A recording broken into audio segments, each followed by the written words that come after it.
kind of thing is that, bro? My wife's got a cup saying Mrs. always right. Now does it make sense? Obviously.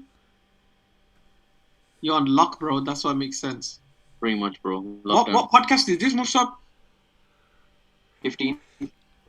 I've lost count. This is number 4. Podcast number 4. Podcast number 4 already. Subhanallah. We got Haludi Foodie coming on next week, on Monday. You got him on, yeah? Yeah, he's coming on. Alhamdulillah, alhamdulillah. Do you know Halal Food Gastro as well, or Joystro, or whatever his name is? Is that the same guy? Wasim, what's his name? I can't remember his name. Gujarati guy. Nice guy. What's his name? I don't know. So what does that mean? Gujarati guy, nice guy. Imad. What's Is this, it bro? Imad? I don't know. Halal Food Gastro or Mastro or something like that on Instagram. That's his name anyway. No, I can't remember that guy's name, bro. What's the show on today? Connecting with Allah. Today is connecting, talking to your Rabb. Dua. Talking to your Lord. Subhanallah, look at that name. Well, Altaf, you were gonna name it Talk to God, and then I thought, you know what, the number of people that are gonna start commenting and saying, how dare you say God in the month of Ramadan? God has a. Are we God, live anywhere at the moment? God, Are we live anywhere at the moment? God, the backward, No. you know, the one they said like we're just God about to go backward. live right now. No, don't go live yet. Don't. Oh, No, it's you too went late, live. bro. Go on. I was gonna kill you off there, bro. But go on. What are you gonna say? I was gonna refer to a particular organization that loves using that word. Some lessons die hard, bro. Okay, so welcome, guys. Welcome.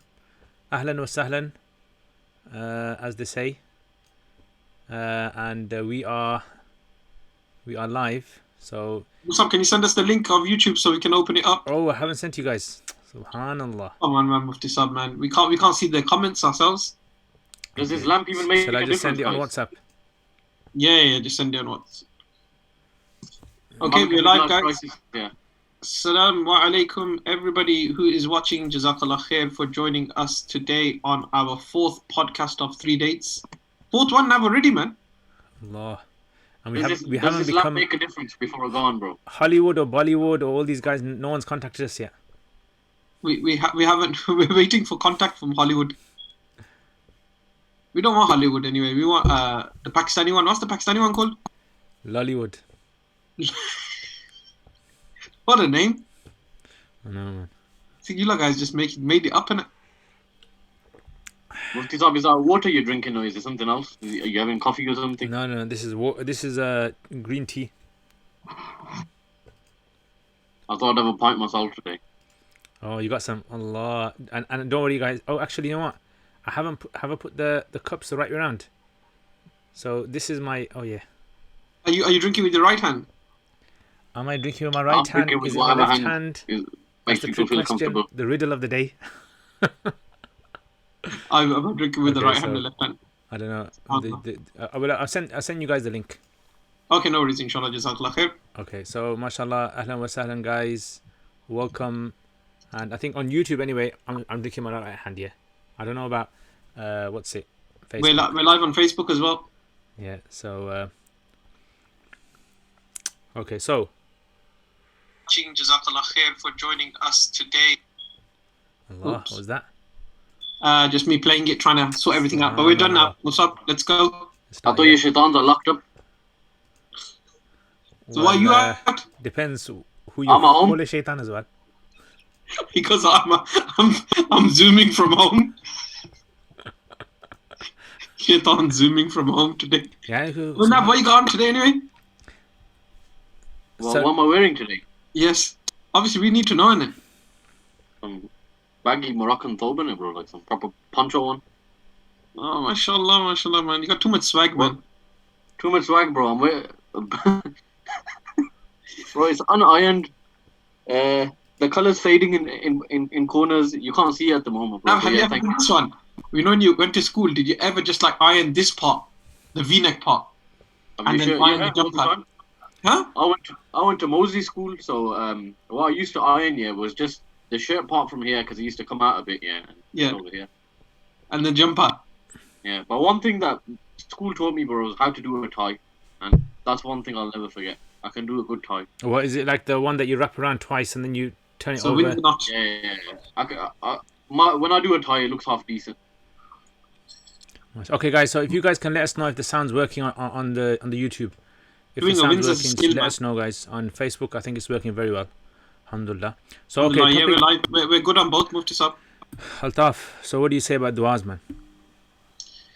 Du'as, I think this is a really interesting topic for Ramadan, right? It's a topic we covered a couple of times on the radio as well previously when we did a Unity FM, and I think it was really, really powerful.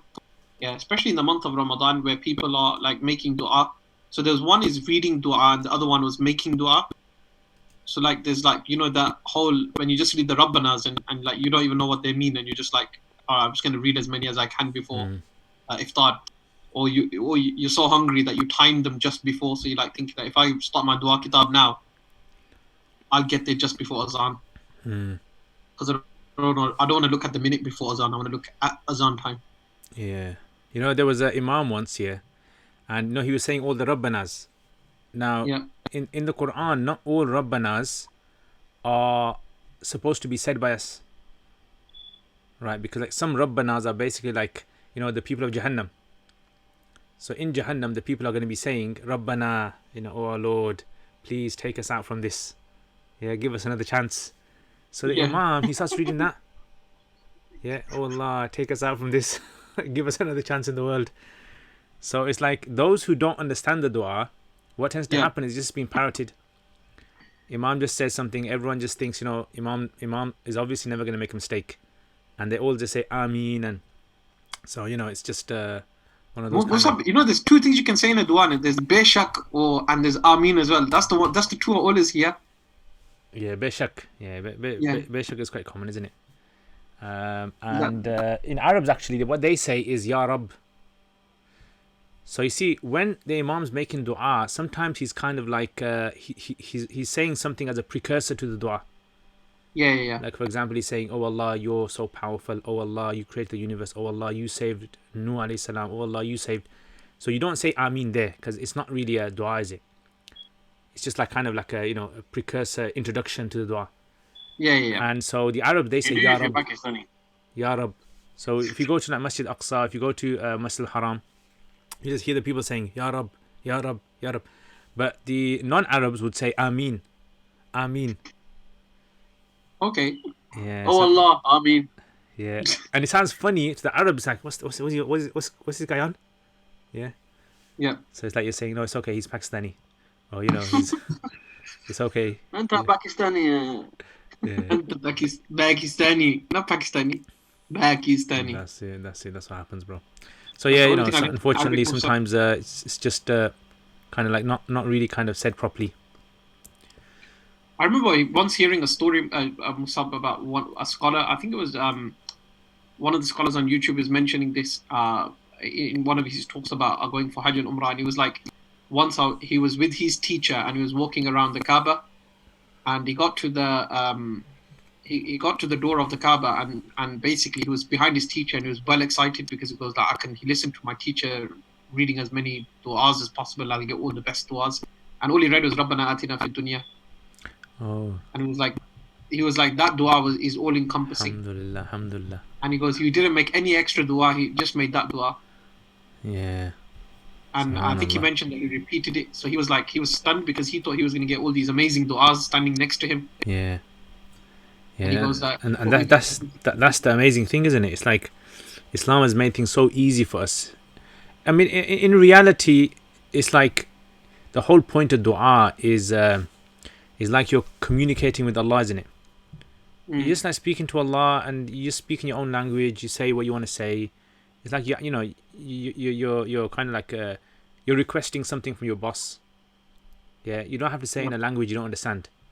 Saying in your own language is the whole point of it, that you know what you're saying. And so sometimes I think when people say du'as in Arabic, are they saying it in Arabic because they feel that it will only be accepted in Arabic? Or is it like you have to kind of you got to put yourself into this kind of like mode, like an Arab mode for it to work? Whereas most of the prophets in the Quran, in fact most of the prophets were non-Arabs, by the way. There's actually only four prophets that were Arabs. You just shook half of the people's iman. I think the thing that used to get with when you were talking about making du'as and them being in Arabic was even then when you went to the masjid on Quran Khatam night on like 27th, 29th or whenever it was, right? Yeah. You'd go there and they'd read the first part of the dua in Arabic and you wouldn't be able to engage, and then they'd read it in the second part in Urdu, and like it was such sophisticated Urdu that you would like only understand Oh half that yeah. even dua as well. So Yeah. you'd go away Look, just away you making go a to. quarter of a dua, and they go on for an hour, Yeah. but you've only understood 25%. Yeah. And that's the thing, sometimes when I do a talk, they'll always ask me after the talk, please do dua. And what I've noticed is the people seem to be more passionate about the dua after the talk rather than the talk. Right? They all will like sit down there and they'll all like kind of sit in their right posture, and then it's a good thing, obviously. But it's like dua is supposed to be a personal thing in reality. Yeah. In fact, in the narrations, group dua has only been narrated like a handful of times. Subhanallah. Most of the du'as the Prophet ﷺ would be personal. Yeah, it's look in the Quran. Every prophet that made a du'a, it's always personal du'a. Maryam alayhi salam, she makes a du'a. The people of the cave, that's the only group probably. Yeah, it's like group du'a you can probably find. So it's like this idea of du'a is a very personal thing. You kind of connect with Allah. You ask Allah yourself, and the problems that you have, like the problems that Altaf has, the problem that Naveed had, the problem that I have, are very, very different. They're different in nature, and they're different in depth as well. The problems that we have, right? The same problem, if all three of us had, maybe it wouldn't be a problem for some of us, but for someone else it would be a problem. Like for example, maybe something like a headache. For one person, headache could mess up their whole day. Another person, headache might not be an issue. And wealth might, for one person it might be an issue, for another person it might not be an issue. So when it comes to these kind of du'as, I think it's very important that people realize personalize your du'as. That's a good word. Yeah. Hashtag personalize your du'as. Maybe that's what the podcast should have been called. Personalize your du'as. Customize your duas. Customize. No, actually, customize sounds less human. It sounds more kind of I like, had another one, but I think I might get refuted if I mention that one. Why is that? Hey, bro. I won't say that. I will actually. I might put it on the group later on. I was gonna say Nav Mahbub on Facebook has given you salam.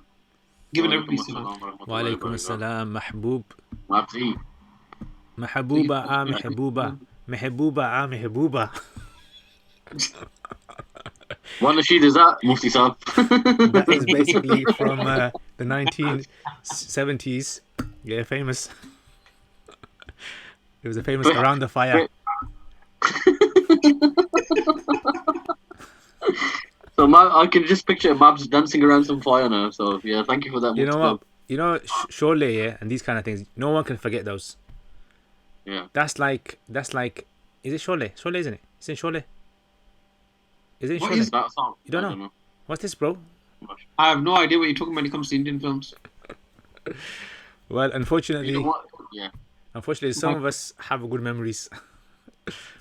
So yeah, so maybe the people in the comments would know. But that's the thing, isn't it? It's like the most like kind of like powerful sort of like emotions that you have. Those are the ones that are the ones where you remember. Like if you think about your past du'as you made, which du'a can you remember? You must have made loads of du'as. Which du'a can you remember? It's the ones that you had some emotional problem, isn't it?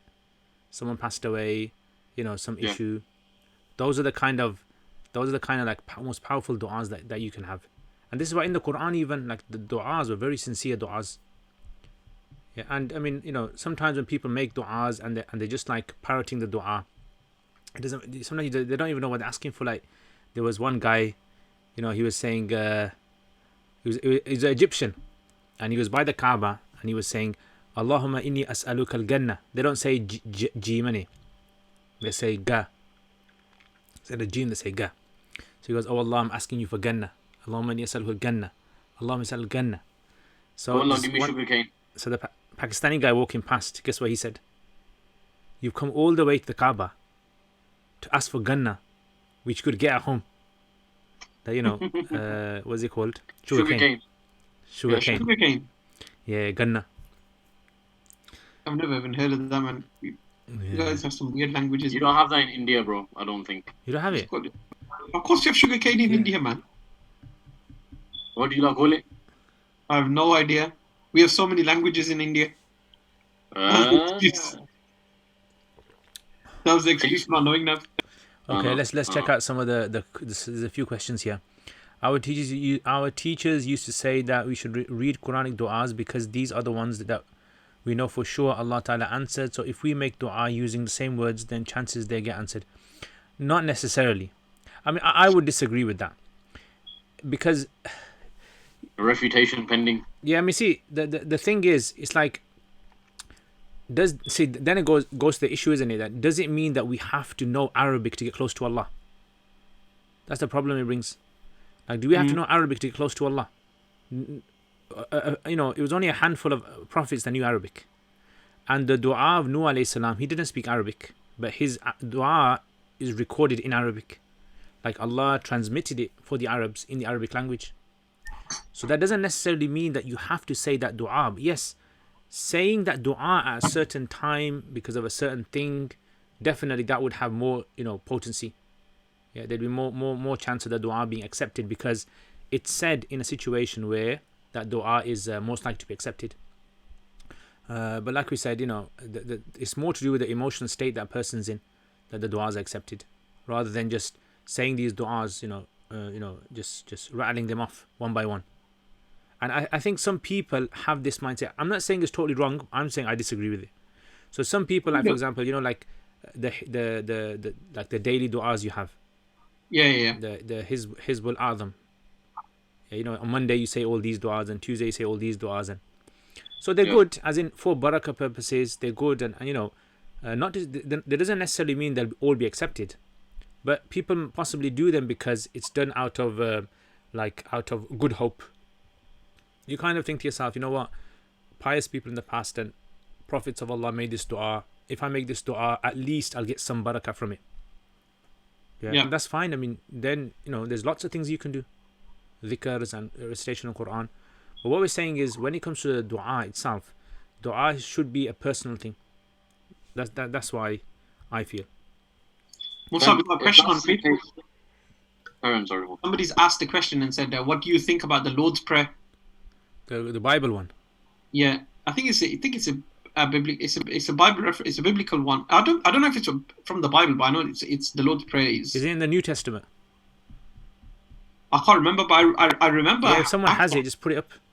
Post. The meaning, from what I remember reading it, I think it's quite similar to Fatiha. Yeah, I mean, it depends what you mean by similar, isn't it? Yeah, actually, yeah, you're right.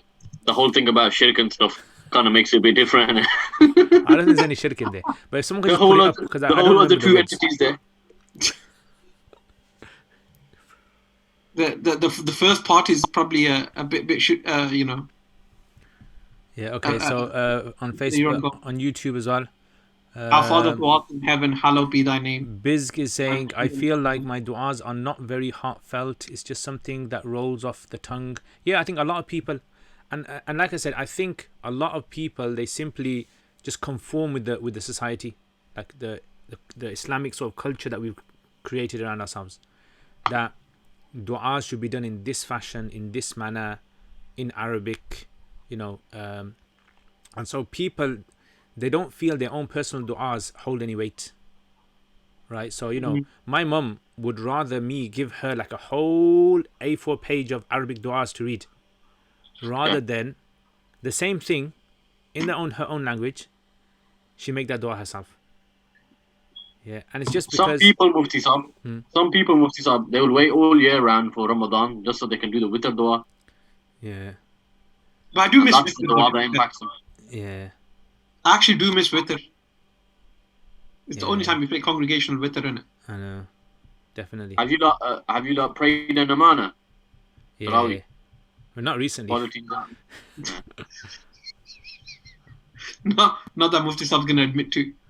Amana is a mashallah. I used to give dars in Amana in Ramadan. Past 2 years.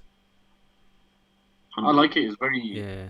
There's everyone in it. You The find only all problem in colours, Amana creeds, is, everything the there. wudu place. Have they only got that one small wudu place? Yeah. And the Arab mosques and wudu places don't seem to work for some reason. I've yet to see it. Because Pakistanis, we eat such spicy food that we have to have like multiple toilets. Yes, I tell you, we went to Spain, yeah. I went to this mosque and the wuzu khana, Allahu Akbar. Yeah, the toilet. It was like, the slippers, the soggy slippers. Soggy slippers, yeah. The lock that is a bit wet. Oh. And the tiles that are like half broken. And then there's like some interesting artwork sort of like left. And the toilet, the flush don't work properly. And that smell. When that smell, when you smell it, it's like, when you smell like, that kind of, that terps. It blocks your lungs. Your lungs kind of freeze for a few seconds. Everybody here, all the brothers here, they're probably listening here. They know that smell. They've experienced it at some point in their life. You don't just smell it, you taste it. Yeah, you can hear this smell, bro. You can hear this smell. So listen to this. So then after that, when I came out, because I'm used to Pakistan, so I'm used to going to any toilet, so I'm okay with it. So I came out, and then I said to the local guy, I go, I don't understand, how come the toilets are like this? Like, you guys seem to be quite okay. He goes, the problem is that when it comes to the Arabs, because they're from Arab countries and normally the governments fund all the masjids, they pay for all the masjids to be built. The problem is that when they come to Spain or the Europe, they don't want to spend on the masjids. Like, they don't have it in them. Like, they don't have this mentality that we need to be the funders of the masjid. Yeah. So unlike the Indo-Pak culture, where they've been like they pay for it there, then Musab. Are they used to the state paying for it? Yeah, that's it. Said, so you've got a question on Facebook, Mufti Sab. Yeah, go on. Said Totti Luch is saying, are you trying to grow your hair longer than his? Me? Yeah, so my hair basically, I'm going to cut it, I think tomorrow I'm going to cut it. So basically, it's up to there. So it's not that long. It's up to there. Said, you look like a mermaid, bro. Your hair's like next level long. Don't worry.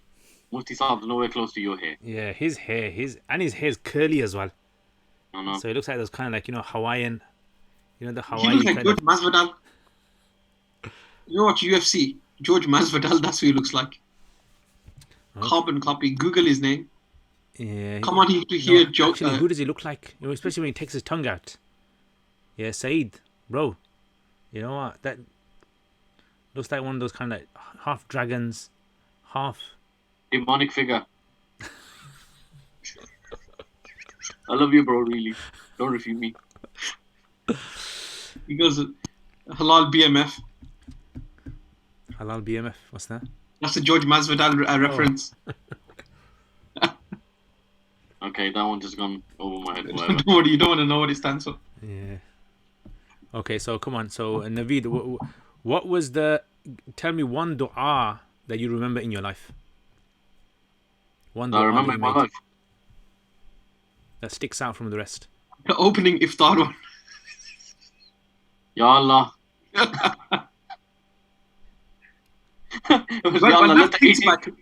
Let the 18-degree opinion be wrong. I'm still waiting for the dua to be answered. Once Mufti Sahib, we were with some kids. We took some kids on residential. We took them to Markfield Institute. And we did like a week's worth of sessions with them in Ramadan. And we taught them du'as and stuff like that. So on the last day, before we come back, we thought, let's do a quiz with them. So we said, at the time of starting your fast, is there a dua you could read? And if there was, what would you read? So all the kids wrote their answers down, and there was this one kid in it. So he goes, oh Allah, wish me luck. That was his dua for the day. Allah. Yeah. So happens when you follow the 18-degree timetable, innit? My cousin, so my auntie goes, one day I was taking him to Maktab, And all the way on the way, he was saying, Rabbi zidni ilma, Rabbi zidni ilma, Rabbi zidni ilma. So my auntie said, why are you saying this for? You keep saying it, why? He goes, because I didn't learn my sabak today. And I heard, if you say this dua, Allah gives you ilm. So... Allah. You brought that story up, yeah. Let me tell you a story as well. This is Wasim told me this, yeah. You know Wazio. Yeah. And this is a true story because all the other brothers that were there, yeah, they've told me the story as well. So once they were having a barbecue near Highgate Road, there's a patch of grass there by, where Karachi Fried Chicken and all that is. Yeah. So they sat there now and they're having a barbecue, and some random guy, I don't think he was like mentally stable, he came over and he's like, oh guys, can I join in? Like, I want to be part of the barbecue or whatnot. And the guys are like, yeah bro, okay, yeah, that's fine, sit down in it. And he's just sat there, introducing himself to all the brothers, and he's like, bro, I want to help, what shall I do? And Waz was basically lighting the fire, and obviously you got to smoke out the barbecue a bit. So Waz gave him a bit of cardboard or something. He goes, just do this. And he's like, all right, bro. He goes, give me some dua to read on it. Like, so I get blessings and reward as well. So Waz goes, don't worry, bro. Read what you know and read what you know. Waz goes, he walked off and he came back and the guy was like, Alif Lam Mim, Alif Lam Mim, Alif Lam Mim. Because Bachara, that's all he knew. True story, Remember the dua we used to all say, or some of us probably still say, when you see a dog? Yeah? Summun bukmun umyun. Have you ever heard that one? Why would you read that? I don't know. When we were young, that's what we thought. So you actually say it. You're first of all running. First of all, yeah. Obviously. I don't know about dua, but dua was what you call again. May black dogs attack you in Punjabi. But anyway, carry on. Say it. Go on, say it then in Punjabi. Tanu kale kutte biran. A bit of an odd dua to make, but okay. That just sounds harsh. Yeah. And Anyway, I think, in English, do they have du'as in English? Like, do English people say du'as? I know good The Lord's morning is Prayer. like a du'a, isn't it? Like when you say good morning, aren't you like making a du'a for them? you're wishing them a good morning. Yeah, so that's a wish, isn't it? Isn't it like a... Yeah. What would you say? It's not a du'a. I don't know, man. Because apparently I'm a Wabi. I don't make dua anyway, so I don't know. You're not. Stop referring to yourself as a Wabi. You know, why is my Everyone's gonna be Wabi. my camera is right way around and your camera's all other way around? Don't understand. That's my right hand, Mufti Sahib. This is my right That's hand. my right hand. That's my right hand. This is my right So it's hand. just my camera. So why Are is we this taking an oath of allegiance to what? What is it? Scouts oath, innit? Is it three Since we're on the fingers, yeah? subject of taking an oath and all this bayah business, yeah. Sorry, I had to take you there. Dua. Sometimes I've been to places where I've not put my hands up and made dua because I feel like it's that fake. To be honest with you, like, don't get me wrong. Staged. Yeah, it's fully staged. Like, how can you go to, let's just say, when you go to do, pay your respects on it, like, wherever there's a dua, where people are sat if someone's passed away. How does one person's dua, like everybody's dua, finishes at the same time, but everybody's reading the same thing? I don't know what they're reading. Like, that kind of stuff. It feels a bit, I don't know, man. It feels a bit funny to me. In fact, in a hadith, there's actually prohibition of making a dua that rhymes. So the hadith mentions prohibition of making a long dua that rhymes. They do one with the whole the whole alphabet.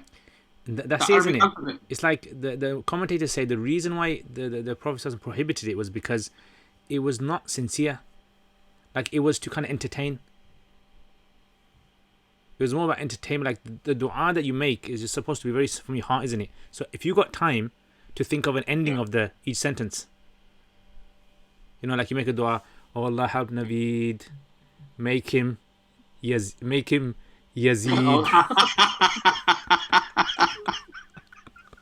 save him from greed, improve his tajweed. That's a good one, that is. So you see, it's like you have to think in it. So I understand what you're saying. Like, it happens to me sometimes as well. Like, sometimes I'd say a dua so much that it just rolls off my tongue without me even thinking about what that dua actually entails. But these kind of things that we do, Mufti Sahib, like I know, like it's for some people like that, have a different probably methodology as well. They'll completely won't do it because they believe that there's no basis for it, etc. How should we be in situations like that? Like for instance, I go to places like that all the time, and I feel like it's like what I'm doing isn't something that's. It just feels really institutionalized and very cultural. Is there any basis for it, for instance? But after Salah to go like make dua after every Salah. Yeah, What? I know what you're Are you saying. talking about that now? No, but even the Salah thing, I know there's a difference of opinion because some people say make dua. Like I don't know, Mufti Sahib will obviously elaborate, but some people say that the dua that is made is the one that's actually in the Salah. And then some people will say, no, is the dua after at the end of it. Yeah, the So, majority of yeah. So you see, the narrations differ. Some narrations actually say the dua that's made is the dua which is after the salat. Like for example, Allahumma anta salam wa minka salam tabarakta ya dal jalali wal ikram. So that's not even a dua really, but they kind of call it a kind of dhikr or dua. And then it's like the Prophet ﷺ said to Mu'adh radiallahu anhu, like never leave at the. So the wording in the hadith is dubura kulli salat. Dubura kulli salat can mean after the salat or at the end of salat. After or at the end, right? So this is why like some of them say, oh, it refers to at the end of the salat, and some of them say no, it's actually after the salat. So that's why like before the salam. Right, some people sit there for a long time, reading lots of du'as, and some people will just after the salat do it. In fact, we don't really have like in narrations. We don't really have like narrations which mention the Prophet ﷺ regularly making du'as after salat. Like regularly du'as after salat, we don't have those, but it's something that people do. Like remember we were talking about the other day. We were talking about the kind of the idea of this sort of like formalizing. Was it formalizing? Yeah, formalizing. Yeah, formalizing like certain aspects in Islam that were done a few times, but making them more, consistent. Pronounced. Yeah, punctual. As in maybe the Prophet ﷺ on a few occasions raised his hands, but then it's like, oh, should I raise my hands every time I make a dua? Right, so the dua I make when I go to sleep, Allahumma bismika amutu ahya. Shall I raise my hands and say that? Or the dua when I'm about to start my food, shall I raise my hands and say that? So it's like some people will say, well, look, the Prophet ﷺ did it once or twice. I'm going to do all the time now. But then the question is, would that be something the Prophet ﷺ would encourage? So you see what happens? Sometimes what happens is people like after the 5 times salat in many, especially in Indo-Pak masjids, Imam raises his hands, everyone raises their hands, and they're all kind of like, doing du'as and ameens. And then again, the question is, we don't have it in narrations that the Prophet did it all the time. Maybe even like, if you were to go through all the narrations and say, 3 or 4 times, right, you're being very generous. We hardly have it. That when it comes to du'as, the ones that kind of like I personally engage with it a lot more. There's like only a few du'as that you'll read. But like say at iftar time, the one that really, really always catches my mind since we were on radio was the one that we practiced on radio. Where you're being grateful to Allah for quenching your thirst, for satiating your the veins in your body. Yeah. And that one always comes to mind when you're just about to sip the cold water. Yeah. So you actually are grateful because we ummah here, and you have to go into all of that. Yeah. Yeah, that's a good one. I'm trying to refute half the ummah here, and you guys have to go all technical. No, but it's actually, one second, guys. Actually, sorting out the camera thing. Subhanallah, someone's du'as came true. So, why? So basically, I like what you did. What I done was my camera was by default flipped the other way around to save me from the right hand issue, the left hand issue. And then what happened was, unfortunately, your hands now you guys are now drinking on the right side now. So carry on drinking now. Drink as much as you like. Pio khao maze karo. With your right hand. You know what we should do now? We should write R on our hands. Yeah. No, right hand. Yeah, and then well, I've got. It says 81, and it says what you call again 18 on the other hand. Anyway. Illuminati. the eye. That's it. The eye. Have you seen that what's it, like a meme going around where the guy goes, "Oh, someone's put a new 5G poster up, near my house," and it's like, from Lord of the Rings, that big Yeah. tower with the eye on top of it. Yeah. Crazy. That's quieting down, isn't it? Yeah. 5G. Before Altaf does go on, like about what he was just discussing, sorry, about the dua that you guys used to read at Unity FM. With the dua after congregation, that's one thing, Mufti Saab. What about when someone passes away and then we all go there, and then every time someone walks in, Dua people karo. raise their hands? Is there any basis to this? Yeah, again, there's no real basis for it. I mean, see, again, you do have like one or two occurrences in the time of the Prophet ﷺ where someone must have passed away and he raised his hands and made dua. Yeah. Did everyone else join in though? That's the thing, that we don't have that much detail. We don't have that much detail about this. So it's like, if you're going to take that one case and now you're going to use that one case in every scenario whenever you're going to make a dua. Yeah. Does that make sense? The question comes, okay, you're following Quran and Sunnah, but are you really following the way that the Quran and Sunnah is supposed to be implemented? Yeah. Now, if you say, if you go to a dua and you don't raise your hands, first of all, you're going to be called a wabi. Disrespectful. Yeah, that's it. You will be called a wabi because you don't wear a hat anyway. So, do you think a hat would fit over the hairstyle? I know, man. I'm sure there must be a hat somewhere in the world. Bro, you know what the funny thing was? Yeah, I dug up some hats, yeah, and I put them here somewhere, and I was gonna wear it now because but it didn't fit over my head.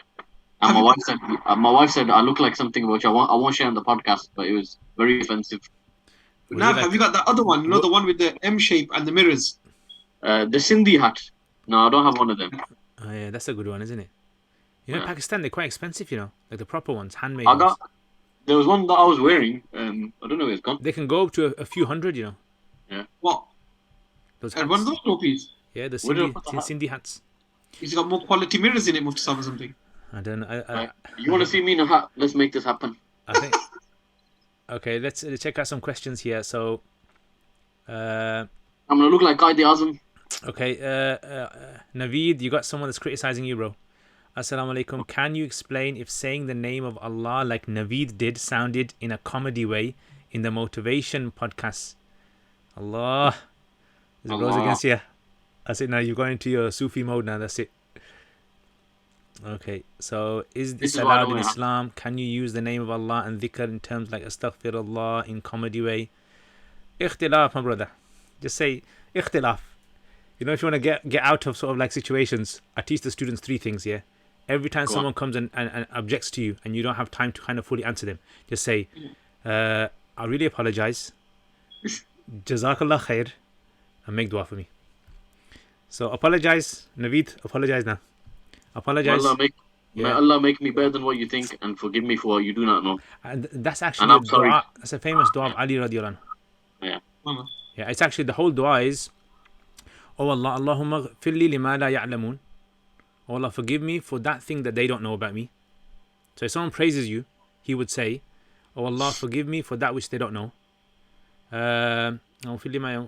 وَلَا تُؤَاخِذْنِي بِمَا يَقُولُ, and don't hold me to account for what they're saying. Like on the Day of Judgment, don't hold me to account for that. Like they're claiming something about me, but it's not in me. وَجَعَلْنِي خَيْرًا مِمَّا يَظُنُّونَ, and make me better than what they think about me. See, that's a good one, that is, make me better, because... Don't want to think about me. Yeah, because if you say to someone, Oh Allah, I want to be like him. Oh Allah, make me like Naveed. Make me like Altaf. Like, we don't know what Altaf is like. We don't know what Naveed is like. Like, we only see them, what they want to show us. So if you say to Allah, Oh Allah, make me like them, right? And they don't turn out to be what they're like in front of the camera, then you're going to end up with someone who makes pizza, homemade pizza ovens. Yeah. Hey, We don't know if they work or not. don't even go there. It looked like something you taught your rabbits in, but okay. That's been the pain of my attention. Yeah. The last 3 weeks, 4 weeks. And is it finished? So guys, if you don't know, Altaf, have you got a picture of it? Yeah, I've actually. Yeah, Loads put of a pictures of it. Mr. Bob. So Altaf basically is the what's the word for it? The back garden chef. The back garden Gordon Ramsay. Sounds a bit dodgy. It sounds very dodgy. But Mufti Saab, don't crack a joke before somebody defeats you as well. This is what it started off with. Can you see it? No, we can't. It's too bright. Okay, well, basically that looks like a bit like a cave, yeah. But trust me, it looks better than that. No, that's how it looked before, Mustafa. Now it's done almost. Actually, I think I might be able to put it on the screen. Wait, give me a second. Let me try to put it onto the screen. Yeah, let's use technology, guys. This is okay. Any questions on the? There's no like tough questions today, guys. What's this? No tough I think questions. nobody wants to ask him because Naveed's refuting everybody. I'm not refuting anyone. What did I do anyway? I'm trying to remember what I did that the brother took offense So to. basically, you said Astaghfirullah. You must have said like that, and the brother's Oh, a bit Allah. upset. I want to say Allah The brother's a bit upset, man. You upset him. as he left. I don't know. He'd probably Somebody's asking, watch the. can I share my recipes on He'd probably YouTube? watch. See, the thing with social media is, it's one of those kind of like snowflake situations. You're gonna hurt someone. What part of the world is he from, Mufti Saab? I have What no part of the idea. world is he from? I didn't have time to interview him, by. Mustafa, I got some questions from Facebook. Okay, go on. So I got 3 questions. Is does the level of guilt reflect the person's connection to Allah? And if one feels too guilty, what happens if one feels too guilty to ask from Allah? And the last question is, can we ask what is the consensus about doing a khatam after someone passes? So one is about khatam and the other one is about the relationship between guilt and asking Allah subhanahu wa ta'ala. So, okay, I can't seem to download this picture. Yeah, I'm gonna have to leave it, guys. It's a very nice. Let me just give me a sec. Because do you guys want to see Altaf's? What do you call it, Altaf? What was it? Is it pizzeria? Pizza oven. It's a pizza oven, yeah. Yeah, it's a pizza oven. Or is I'll it send gas? you It's a rabbit torture chamber. wood burning stove in the garden. Wood burning stove, guys. Come on. You want to see this wood burning stove? Something that I made. It took me about 3 weeks now to make altogether. Allah. Okay. Time you'll never get back. Huh? The time that you'll never get back. You know, the worst thing is if it doesn't work, I'll be so upset. But then I'm just going to go and buy one. So where did you learn how to make this? I just watch YouTube videos. He watched them 2 guys, that build mad stuff in the mud in the middle of a jungle. He got inspired by them. Oh, which one? He was dressed like that and he went in the garden and started digging. Now, next is the swimming pool.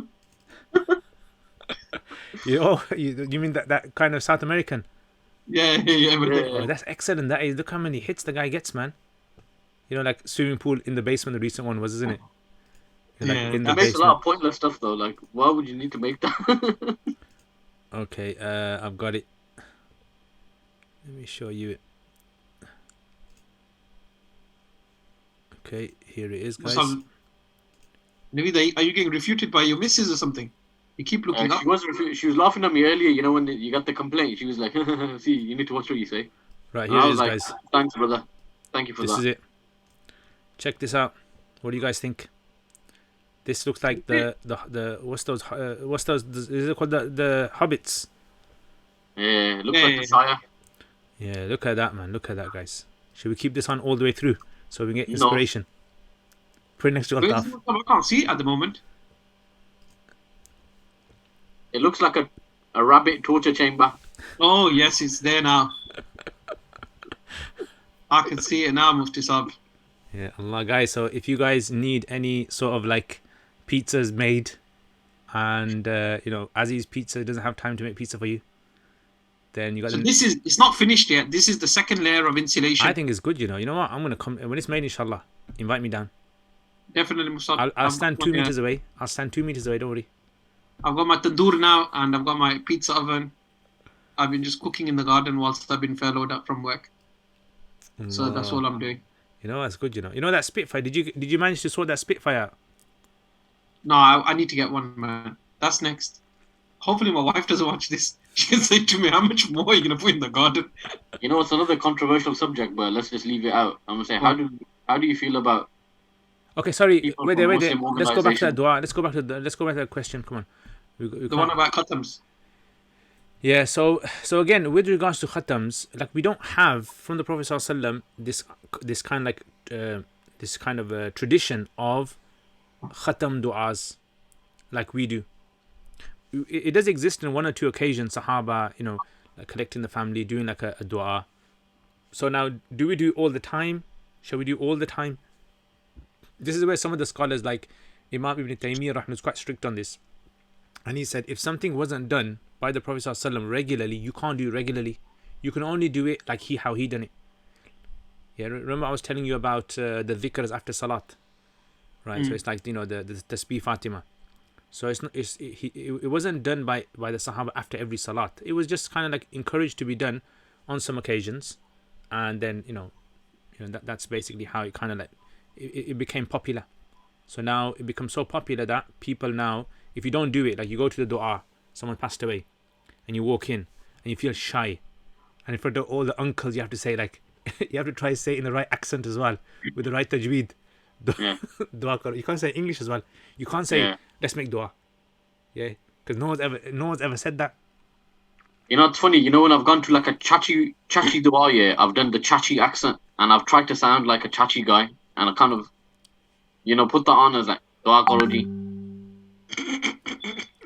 Yeah, that was my pathetic attempt of trying to sound like I speak Hinko.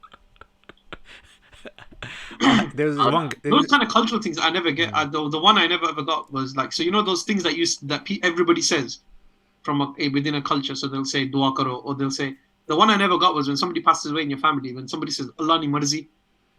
Yeah. I've never understood that as an Indian. Like when when my mum passed away, somebody said that to me. I got taken aback a bit. I was like, well, who else's choice was it? Yeah. Like I didn't understand it, but then I realized afterwards that's their way of doing a source or whatever it is. Yeah, that's it, isn't it? I mean, it's a kind of like in the Arabs, when someone passes away, it's actually from tradition that in the Sahaba's day they used to say this when someone passed away. They would say, what would they say? Qaddar Allah ma sha. Yeah, whatever Allah has decreed happen. So maybe that Allah ni marzi, that's the kind of translation of that. That's what they're trying to say. And there's another one that they say as well. What's the other one that they say? It's quite long.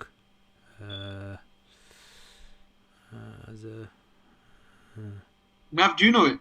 Yeah, I can't remember, but there's like different ones they say. So like kind of end of the day, you just want the person who's lost a loved one, you just want them to feel comfort. So you try to say things that are going to bring comfort to them. I don't know, something like that. I can't remember the dua. My Urdu's not the greatest. Yeah. While you're on the subject of dua, and we're going to touch upon some controversial things naturally anyway, because that's what we do. What about istighatha and like making dua and then interceding and all of that kind of stuff? Because if some of the things that we do as a cultural practice, and there's not really any basis for this kind of stuff, what about opening that floodgate? Yeah. Is there any narration of any of the companions saying, "Oh Allah, because of your love for the Prophet ﷺ, do this for me and this and that," and so I forth? got one of them in relation to that. There's one that when you go to Medina and you're giving salam. There's one of the kitabs in there where you're asking Allah to allow the Prophet ﷺ to intercede on your behalf. Yeah. So you ask Allah for the Prophet ﷺ to intercede on your behalf. See, this kind of topic is a very, very sort of like, it's become, you can say, a religio-political sort of like a topic now. It defines... Religio-political, is that a word for the Oxford Dictionary? I just invented that, guys, yeah. Hashtag. Yeah. Muslim Masala topic, that so the reason I say religio-political, because like, within our kind of like Muslim organizations or affiliations, you have this kind of political sort of like, debates going on. So it's like, sometimes if you, for example, like wear a certain color turban, people automatically pigeonhole you into a certain group. And if you, for example, like, say that you do istighatha, then automatically there's a certain group that they put you in. Yeah, like for example, Sufi group or Brelvi group, something like that. And if you don't do istighatha, then they say, okay, he must be a Wahhabi, or he must be like a really, Wahhabi / Deobandi, yeah, or something like that. That's what I mean by religio-political. I mean, because this is what happens, isn't it? There's a lot of people out there will automatically pigeonhole people into a certain group just because they do a certain thing. So this is one of those kind of, I would say, these kind of topics. And like classically as well, this topic has been a very hot debate topic. As in, there's two things. There's one called tawassul, yeah, and one's called istighatha. Tawassul simply means you use a means to get your dua boosted, yeah, you know, like amplified. Like nitrous oxide. Yeah.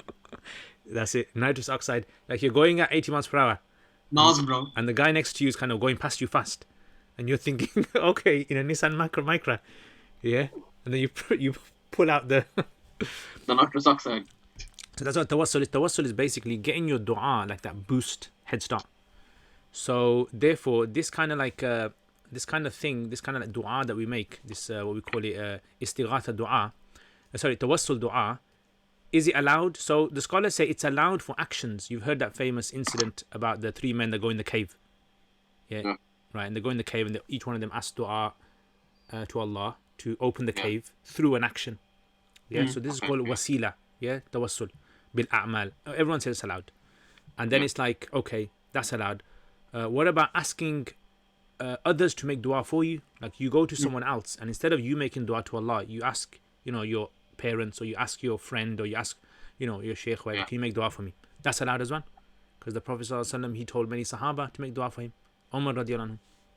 Number 3 is asking Allah to accept a dua because of the Prophet ﷺ. Yeah, so you ask Allah because the Prophet ﷺ was a blessed individual, and you ask, oh Allah, please accept my dua through the blessing of the Prophet ﷺ. So is this allowed? So like in many narrations, like there are occasions, like Umar radiallahu anhu, who he does ask, he says, oh Allah, please, we're not getting rain, give us rain because of the blessing of the uncle of the Prophet ﷺ who's amongst us. Like through his living amongst us, make him a means of the dua being accepted. So that's allowed. But then the Prophet ﷺ, after he passed away, what about asking for that? So there's like a fringe position that says no, you can't, right? Ibn Taymiyyah and others who say no, you can't, because this is like, you should be asking Allah directly. Why are you asking through, we don't really have categorical proof for this.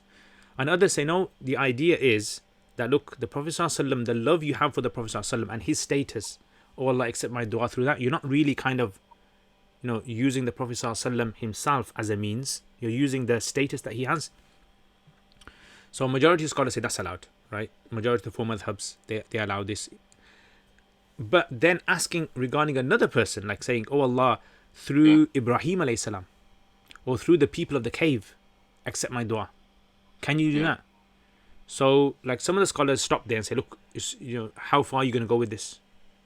Right. So we have like narrations of Sahaba or certain individuals in the time of Sahaba who asked Allah through the Prophet ﷺ, wasila.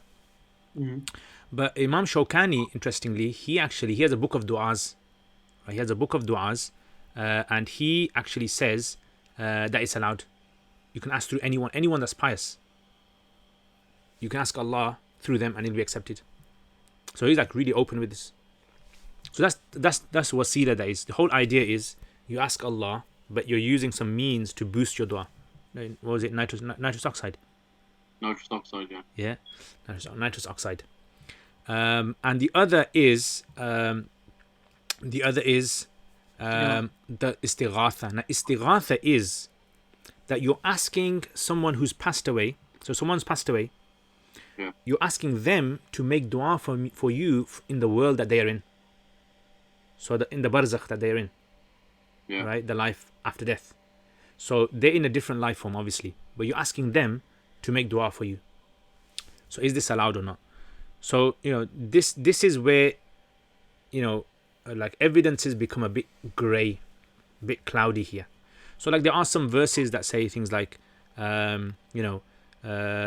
if only they had gone to Allah and his messenger and sought forgiveness from them. Yeah, gone to Allah and his messenger. So they say, well, that's even when he was alive and then even when he passed away. Yeah, you go to him and you ask him to make istighfar for you. So they say that means that it's totally permissible. And others say, no, that was in the context of when he was alive. So in the context of when he was alive, You go to him, and so you ask him. So then they say, well, isn't the Prophet ﷺ alive? As in, Ahlul Sunnah wal Jama'ah's majority believe that the Prophet ﷺ is alive in his grave in a state that befits him. This actually has become a really, really big topic. I mean, I don't want to go into it because it's very sort of like hyped up in Pakistan. The Mamati, Hayati, Ikhtilafi, I don't know if you heard of it. Like, it's a really big issue, especially amongst like Deobandis. Internet. Allahu Akbar. Okay, so is it working now? Yep. Yeah, it's working. Yeah. So basically, so it's like the Prophet ﷺ has passed away, but has he passed away? Is he like in a state where he's alive but in barzakh, like the shuhada, like the Quran says about the shaheed? Yeah, the shaheed don't say the shaheed is dead, but they're alive, but you just can't sense it. Is it like that?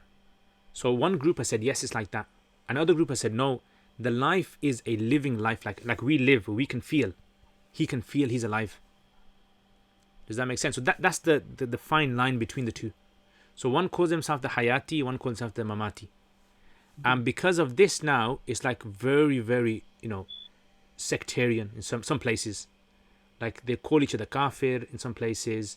They won't go to each other's mosques. Really bad in some places. No, not in a lot of places. But unfortunately, that's like, and some people are bringing that baggage over here as well. That kind The of. sad thing is, Yeah. like, whatever the position is, like, we've turned it into something that is just like a tick box exercise, isn't it? Like, he doesn't do this, or he must be a kafir. And I don't know, I can't speak for other people, but majority of our life growing up, anybody that wasn't from the Hanafi strand or from a particular strand from the Hanaf, he's a Wahhabi. So whether even if he was a Shafi or a Hanbali or anything, like everything else is Wahhabi. So that misunderstanding and this equipped with that, and I think it was a toxic mix for a lot of people, to be honest with you. And I don't think we've ever been able to move away from it. Yeah, exactly. I think you're right. I think it's more of a kind of like a gang thing now. Yeah, it's a cult. Mufti Sahib, I hate to use the word, but they act like that. And some of the people, if they follow a particular opinion, it could be either party, but if the other side won't take it on board, it's almost like it becomes forceful. And if somebody says something against their opinion, or their teacher might have said something, then it literally sometimes it's been cases where the more thuggish brothers that are involved with that particular group will threaten the other party. And we've seen this a lot. Without going into any details, I know a lot of the brothers are a bit older, probably listening. We've seen all that drama in Birmingham and all sorts of places. Allah. That kind of stuff's mad, though, isn't it? Yeah. And it might be a good idea if someone does like a survey or something, like a survey, and see patterns. There must be a correlation between, being of a certain level of practicing, and which background you're from, where you've kind of studied or affiliation you have with which scholars. And how intense it actually becomes. And you look at these debates sometimes on social media with certain individuals in the UK. Sometimes it just becomes ridiculous. You think to yourself, if BBC got hold of this, they would have so much material. This is the pre-meeting of the pre-meeting before the debate. Yeah, it's very sort of like immature, childish. Sometimes it becomes, and it's very, very kind of unfortunate. It's almost like saying, Nav, before we meet, we need to meet to decide how we're going to do the pre-meeting before the main meeting. You get it? And we have to meet on some neutral ground, brother. And you can never imagine like Sahaba ever kind of doing this kind of stuff. It never comes to your mind that ever Sahaba would ever sit down and like go through so much of this kind of like. Anyway, there's some. I like it when they go to one of those meetings and have lots of books. Yeah. Okay. Before you do move on, one quick question. In today's day and age, with all of these. So let's finish the istighatha one off then. So the istighatha one is just that. So you're not asking so that some people will label it as you're asking the dead for du'as. Does that make sense? Yeah. You're asking the dead. They'll word it in such a way that it sounds derogatory. And then the others, like against it, they'll say, "Oh, you guys deny the status of the Prophet ﷺ, or you guys deny the status of awliya," something like that. And then again, they'll kind of use that emotional sort of blackmail to kind of make a person feel as though, oh, well, these so and so, these scholars in the past were okay with it. Why aren't you okay with it? Yeah. And even in for example, like, because this is like a famous sort of like issue that certain people in the subcontinent bring up, even amongst the Deobandis, this is actually a thing. I mean, it's permissible amongst many of the Deobandis, but they'll say things like, well, it shouldn't be something which is left to the general public, because then they might take it to another level, nth level, and start doing things which are, inappropriate. Amen khas. Amen khas, that's it. That's, you get this That's a podcast in its own right, Mufti Saab, that is. Yeah, definitely. It's almost like us and them. Yeah. Or the super us and the them. Depends on what WhatsApp groups you're on. But I'll leave that one there. Okay, so what's the question? So some people say, I've heard that when you first see the Kaaba, you should fully keep your gaze on it and not take it off at all, so your du'as get accepted. I mean, see, we don't find, if this was something so important, why don't we find lots of Sahaba reporting this? Does that make sense? Like, it's a good thing to do. Okay, it's been narrated by some people. Some scholars in the past said, you should like look down, and then you look at the Kaaba. And the benefit of this is like it kind of increases the suspense, the anticipation of the Kaaba. And then when you see it, you feel with so much emotion that your dua becomes more accepted. But it's not something which is like integral part of dua. It's just like a good thing to do, a recommended thing, not as in you have to do it. And if someone doesn't do it, then they're wrong. Is it almost like it gets you into the mood for making a good dua, because it has a massive impact? That's the word. Coming with some good new terminology here. Nitrogen oxide and the mood, the ambience, or the ambiance. The ambience. Okay. Some brothers use nitrous oxide, but naturally aspirated is always probably the best, isn't it, Mustafa? Allah, subhanallah. Is that another poem coming on? I'm Have you probably written anything recently? Now, what were you going to say before? You were going to ask a question to Mufti Saab? I was going to say, in today's day and age, with all of these differences that do exist, and obviously being part of, like, your family setup, your parents will probably encourage you to be a particular, or follow a particular understanding. I know it's a very general question, Mufti Saab, but how do we push for unity as the average Joe in this day and age? Is there anything that anyone can do practically? Rather, I know you're going to say, like, have the intention and be nice to everyone, etc. But no, is I'm not going to say that. You're not going to say that. No, okay. What I'm going to say is this isn't a question for ulama. There's not. Why does this have to be a question for scholars? There doesn't have to be a question. We ask everything to scholars. Yeah, why do you leave it all to scholars for? You got Google, right? What's Google for? True. He's a bit quicker as well, to be fair. Sometimes some people ask me questions, and I'm thinking to myself, this is a question that I mean, this is not to put anyone down or anything. Someone said, "Oh, Sheikh, which is the best translation, or which is this, or which is this?" And I'm thinking, why people on Google it? People have written like whole vlogs on articles on. Watch a top 10 video on YouTube about it. That's it. Just check that out. Just Google it. Google, alhamdulillah, solves a lot of people's problems and causes a lot of problems as well. But so yeah, I think so. Asking me this question, this is not to kind of like Naveed say that you're wrong, but it is. Yeah. And like in Pashto, we have a saying that don't get upset, but if you do get upset, I'm just not going to join you on the podcast anymore. That's it. I'm not upset though. On Monday, we're just going to be waiting for him. We can't call it 2 dates. It's called 3 dates for a reason. And look at it, P and a kajur in the middle, and then D. Wow. Your artistry, subhanallah. Oh yeah, by the way, I keep forgetting to give you a salam. Uthman, he came and he did that. He works with me at one ummah, really big beard. He goes, Mufti Saab, you're going to remember me. Usman Mahmoud. Yeah, he was giving you salam. Yeah, alaikum salam. He's a good guy, man. You know what happened with them, yeah? I'll leave with them. They came to a Sufa in the Aira. So they had this weekend thing that they used to do. I don't know if they still do it or not. They go to mosques and they kind of train up people into giving dawah. So we were sitting with them, and then the question came about, science in the Quran, like science in the Quran, and the famous topic people bring up, like, is there science in the Quran? So I spent about 15-20 minutes explaining to them And in a nutshell, I said to them, look, these scientific miracles that people pull out the Quran is just a waste of time, right? It's just them superimposing science onto the Quran, making it sound really flashy by using very nice Arabic words, and then saying it to people as though, whoa, look at this. Why didn't the scientists look at the Quran? They would have found this out, ages ago. One of those ones. Yeah. So there was a guy there in their group who was, listen to this here. He's Nigerian, born in North Korea, yeah, and he lives in London, and I think his visa was about to run out as well. And he speaks Pashto. So I go to him, what a combination. How did you manage to get to North Korea? Yeah. First of all, in them days, getting into North Korea was a mission.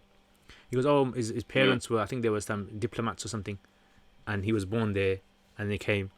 So the guy goes to me, you know what? He goes, I'm stressed now. I go, why? He goes, I had a whole presentation ready about scientific miracles in the Quran I was going to give tomorrow. Now I don't feel like giving it. He's like really proper, like really down. And I said, look, it's okay. Ignore what I said. Just forget what I said. Just give it. It's okay. So then I convinced him. I go, look, end of the day, explain it in your own way then. But don't make it conclusive. Don't kind of say, look, this is the conclusive evidence that this Quran is showing the scientific miracles of, the planets or the earth being flat or whatever. One of those kind of ones. So the guy then he felt a bit better afterwards. Yeah. I think he had doner kebab as well. Once he had the doner. We had one of those talks delivered at Birmingham University when we were at ISOC, where they did the miracles of the Quran, and they did, I think, mathematical miracles of the Quran and scientific ones. And Brother Hamza Zotzis delivered it. Oh no! What's coming out? But I didn't know that he was a specialist in this, because this was a long time ago. And he'd This is our book that I will be showing on the internet. And what has he pulled out? This is a book called The Reality of Something. Let's leave that Divine one. Reality, way. This is a man with the red underpants. Divine Reality. Allah. Have you read it, Mufti Sahib? I don't even have that book, and I know the name of it. So Hamza Zotis, if you're watching, if you could send me a free copy for not the name of the book. If I could get a refund of the book for promoting it. Like when people... Basically, he delivered a talk at University of Birmingham, Musab, and I didn't know that who he was, because this was back in 2006, 2007. So he came up and he'd replaced Hassan Rasul, because Hassan Rasul was supposed to come and sing some nasheeds and read some Quran. Okay. So when I introduced Hamza, he didn't tell us he's doing a presentation. So I announced him and I said, Brother Hamza's here to sing some nasheeds.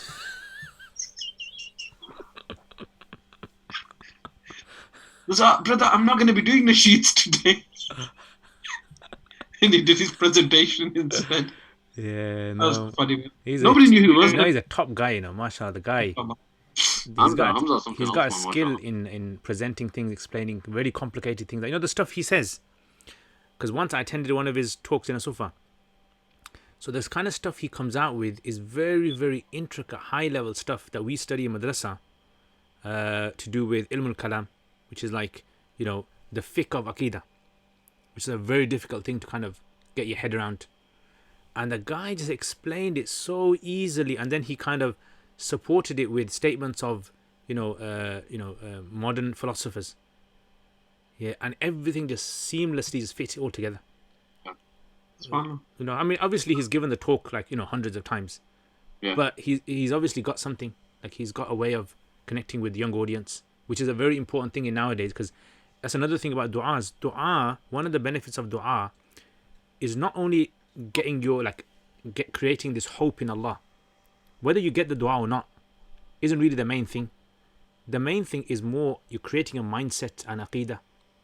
Like what Allah can do for you, and your status. Yeah. So if you analyze each du'a, you realize that du'a is actually correcting your belief. It's a whole belief system. You're kind of like, it's exercises you do. Like when you do like some mathematics equation, then you do some exercises. It's like these exercises that you do, and you're kind of like correcting your belief in Allah. When you say something like Rabbana atina fid dunya hasana fil akhirati hasana qina adhaban nar. Think about this. What does that dua mean? Actually, question. Before the 3 questions in the grave, my brother. The 3 questions that you worked out. And save us from the punishment to the grave.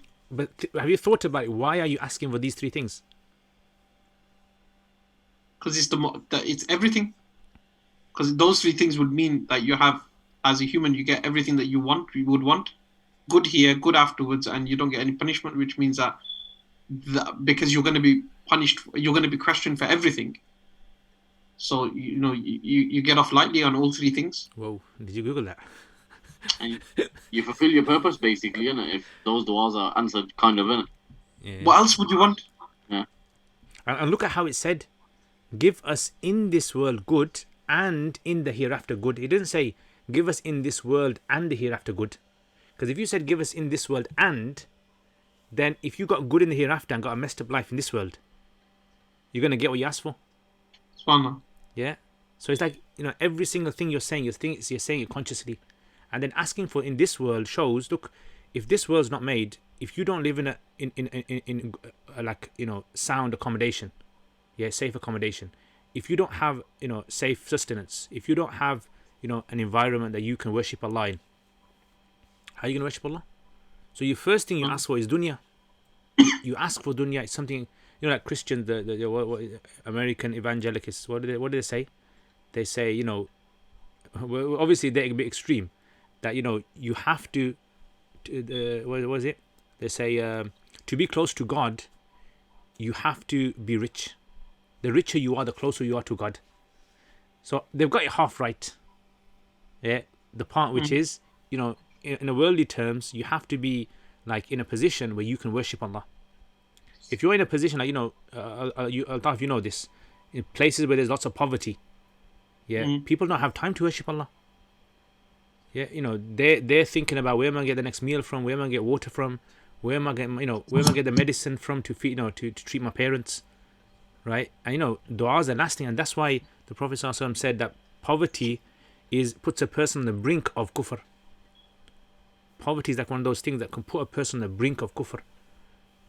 And it's amazing how the Sahaba, despite poverty, many of them, not all of them, but many of them, despite poverty, they were able to stay in a sound state of iman. It's like one of the miraculous kind of. Well, stop, even though I know it, I just want you to give us a brief explanation of the dua from the belly of the whale. This is a dua that obviously a lot of people say, and it's quite encouraged to say as well at the same time.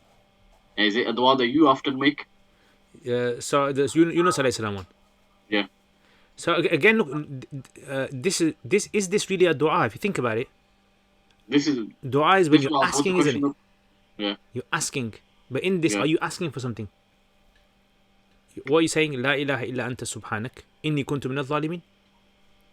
There's no one worthy of worship except you. Subhanak, you're free of all defects. Yeah. Inni kuntu minadh dhalimin, and I was someone who transgressed. I was someone who, did wrong. But are you asking for something? Technically, you're not. So it's like a subtle way of asking, isn't it? It's like kind of showing and that's one of the things dua is all about. Dua is about humbling yourself to Allah. Like really, really, really humbling yourself to Allah, showing Allah, Ya Allah, look, I've got nothing. Besides you, I've got nothing. You're perfect, Ya Allah. You're in every way, you're perfect. And Yunus alayhi salam was in the whale's stomach. He knows he's done a mistake. He's realized that the only way out for this is purely through Allah. And he knows that Allah is perfect, as in, I'm the one which falls into error, and Allah is the one that frees you from error, as in, saves you, gives you salvation. So this is why this is a very powerful dua, because the Prophet ﷺ said the essence of worshipping Allah is dua. That's the essence of worshipping Allah. It's just having this kind of like mindset that you understand who Allah is. This is what it's all about. I think if you do that in dua, and you're making that, you make a conscious effort to make dua, it automatically rebalances that relationship with Allah. So where that if you're having like a difficult time, or you're not engaging in a conversation with Allah, or understanding your relationship with your Rabb, when you're making a dua, it kind of reminds you of that, reminds you about how how small you are in terms of in front of Allah. And it kind of just reminds you of that, and I think that becomes really helpful. And like you're saying, Musab, is that if you look at that dua that you were just talking about, it's the same in that as well. Is that you just by extolling Allah, by saying Allah's by using all of Allah's names and using Allah's qualities, you're then able to understand where you sit within all of this. Yeah, subhanallah, look at that. I know there's a difference of opinion with the madahib and stuff, but making dua in Are you going to sujood. pull out a book now? I got a feeling you're going to pull out a book. I know there's a Well, difference of opinion. He's got a book on the side. Yeah, no. But That should making dua while be you're the in name of the sujood. podcast. Go I on. know in Fard Salah, some people obviously there's probably a difference of opinion within Fard Salah, but in your Nawafil, should one make dua in sujood? Because isn't that the most closest point to Allah subhanahu wa ta'ala and the believers in that state, etc.? Is that the best time to make dua outside the specific prescribed times in hadith? That's what they say. Yeah, that's the. I mean, it's like it's a very intimate time, isn't it? You're with Allah. Like no one's there between you and Allah. No one there. Yeah, you're kind of like connecting with Allah. You're showing Allah this is how weak you are, because that's the weakest position you can ever be in. Like you hold your hands on the ground, your feet on the ground, nothing to protect you. Even the most important thing on your body, your face, that's on the ground. So you're kind of like pleading with Allah, begging Allah. So I mean that's the thing, isn't it? It's like have you ever listened to one of Tariq Jamil's bayans? Yeah. The you can say the most emotional part of his bayans are his duas. Yeah, the most emotional part is like after he finishes the talk and he starts doing his dua. In his dua, he starts like this whole bayan again. Yeah, but it kind of like makes the people realize that look, this is what it's all about. It's about realizing what your status is in the eyes of Allah subhanahu wa ta'ala. Yeah, so all these du'as that we say, like Ibrahim alayhi salam, he goes to Makkah, nothing's there, and he says a dua to Allah. He goes, Ya Allah, ijal hada baladan aminan. Oh Allah, make this place a safe place. Warzuq ahlahu min ath-thamarat, and sustain the people. Now look at this now. Yeah, think about this dua. Imagine you go to a place. Imagine your company, your organization, sends you to a place that nothing is growing at all. Right? Before crying and making a big fuss, what are you going to do? Ibrahim alayhi salam, he's actually thoroughly thought about this dua now. He's really, really put his mind into it. And he's asked for the things that are so amazing that Allah has recorded them in the Quran for everyone. So what did he ask for? Safety. Yeah. Oh Allah, make this city. He hasn't even built it yet. He's saying make this city a safe city. And bring the food. Like import it. Yeah, import he doesn't say make the ground grow. Like he could have said make the ground grow. But he says import the food. So my uncle, his wife is a psychologist or something, I don't know, a PhD. So one day he was in Pakistan. He came to visit, and I was in madrasa, and he said to me, he goes, why Pakistan, the people in Pakistan, have a lot of corruption, have these problems. He goes, because they don't have safety. That's why when it comes to like how they behave with one another, they don't behave like you'd find in the West. Like in the West, you'd find them behaving, in a very polite manner, respecting each other, driving the car that give way and all that. You don't find that in Pakistan. He goes, it's a simple reason, because they don't have safety. Because they're not safe, as in they don't feel safe in their lives. They don't feel that their jobs are safe. They don't feel all these. That's the basic thing at the bottom of the pyramid. That's what you have to have. He goes on that subject, Mufti. So I'm sorry to interrupt you. What you just said there reminded me of something. Isn't it? There's a narration where I can't remember which companion it was, when they said, "What dua shall I make?" And the Prophet said, "Ask for afia." And then they thought that teach me something a bit more comprehensive one. And the Prophet said, "No, this is sufficient, because if you have afia, you have everything." And wouldn't that isn't it a similar thing basically? Afia is that's basically a good one. That is actually, yeah. Didn't think of that. Yeah. How do you define afia? Was that in the divine? Mufsab, how would you define afia? Afia is basically being safe from any calamity. So safe from bodily problems, financial problems. It's called afia. It's like a rare state that someone's in.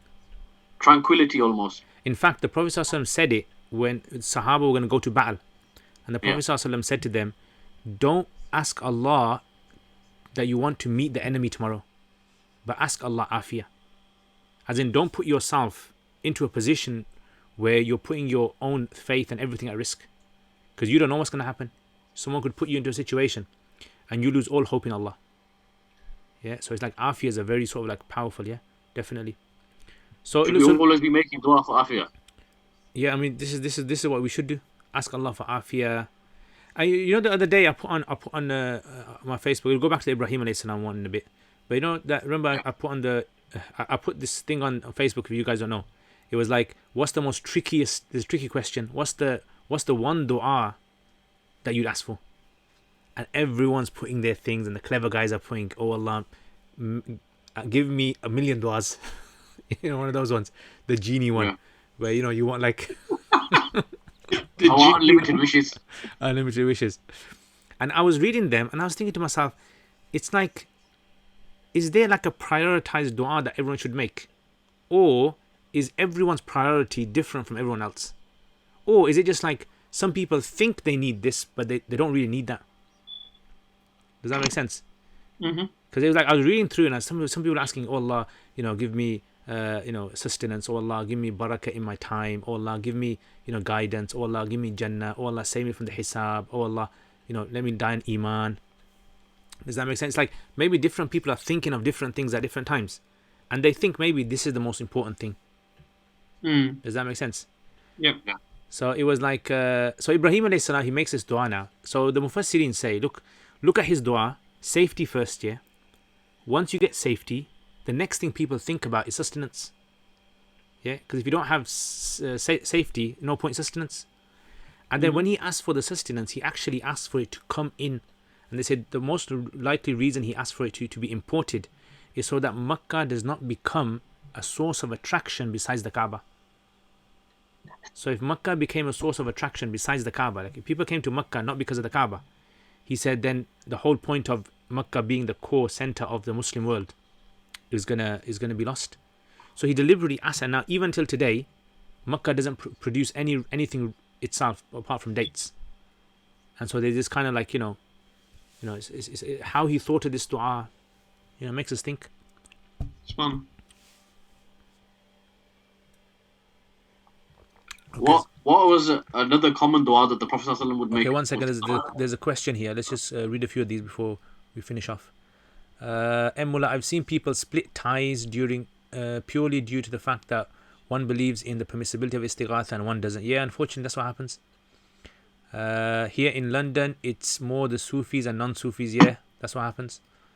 Bizk, if a person is wishing for something deep down inside and they are thinking of Allah, is this a form of dua? Yes, definitely. Remember, dua doesn't have to be with your tongue. Allah knows the dua in the heart. And this is why, like, some people say that, some of the du'as in the Quran that the prophets made, some of them were not on the tongue. This was what they call du'a ul hal, like the dua of their condition.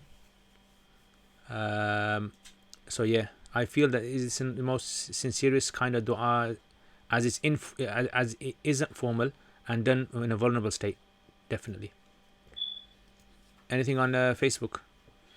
Teacher, the Prophet ﷺ used to practice back-to-back fasting called al-wisal. How long would it go on for? More details, please.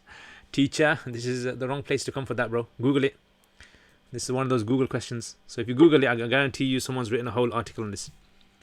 Hassan saying, dua reminds me of Iqbal Shikwa and Jawabi Shikwa. I don't know it, but it sounds good. MP saying, when you explained how there's not many narrations on certain things, how do you know that? Is that from reading hadith all the time, or are there specific books? Yes, reading hadith all the time. So when people ask, like, how do you know this is not in narrations? As in, there's like, the books of hadith would mention the most common narrations. Okay, so anything else? No, nothing from Facebook much, sir. I thought there was going to be some hard questions today, guys. Nah, it doesn't seem to be. It seems that everybody's in that, that mid-Ramadan mode now. Oh, is that plateauing? Where you're resting up and getting ready for the last 10. You know, in your Ramadan days, which part of your day is the most enjoyable day? And don't say to me tahajjud time or qiyam. Iftar time, it's like a choice. Okay, is iftar time better or after iftar time better? Like, after you've eaten? Just the first part of eating, Mufti Sahib. Just that like first morsel. and eating fruit or a date or whatever. The Maghrib, that anything like before you pray, that little bit of fruit or whatever you have, I think that's like the cream of the crop for me. So do you eat your We food normally have first fruit and then chop. pray Maghrib, and then eat the rest of the food, or do you eat your whole food then pray Maghrib? I eat all my food and then pray Maghrib. Yeah, I eat my whole food as well. I have a date, water, have some fruit, pray the Maghrib, and then I'll eat everything else. Just because that was our routine beforehand, and I'm just kind of used to that. Oh yeah. When I used to live next to on Moston Road, Musab in Handsworth, I used to live by Makki Masjid. Okay. Now Makki Masjid, mashallah, the old uncle who passed away recently, they were amazing guys. What they would do is that they would sit down and eat properly. So I could eat my food, right? Eat my food, drink my tea, walk to the masjid, and give iqamah. Allah. And it was that's Isha how when it you was gave in our it. madrasa in Pakistan. Like in Banuri town, the madrasa. They used to play the sirens.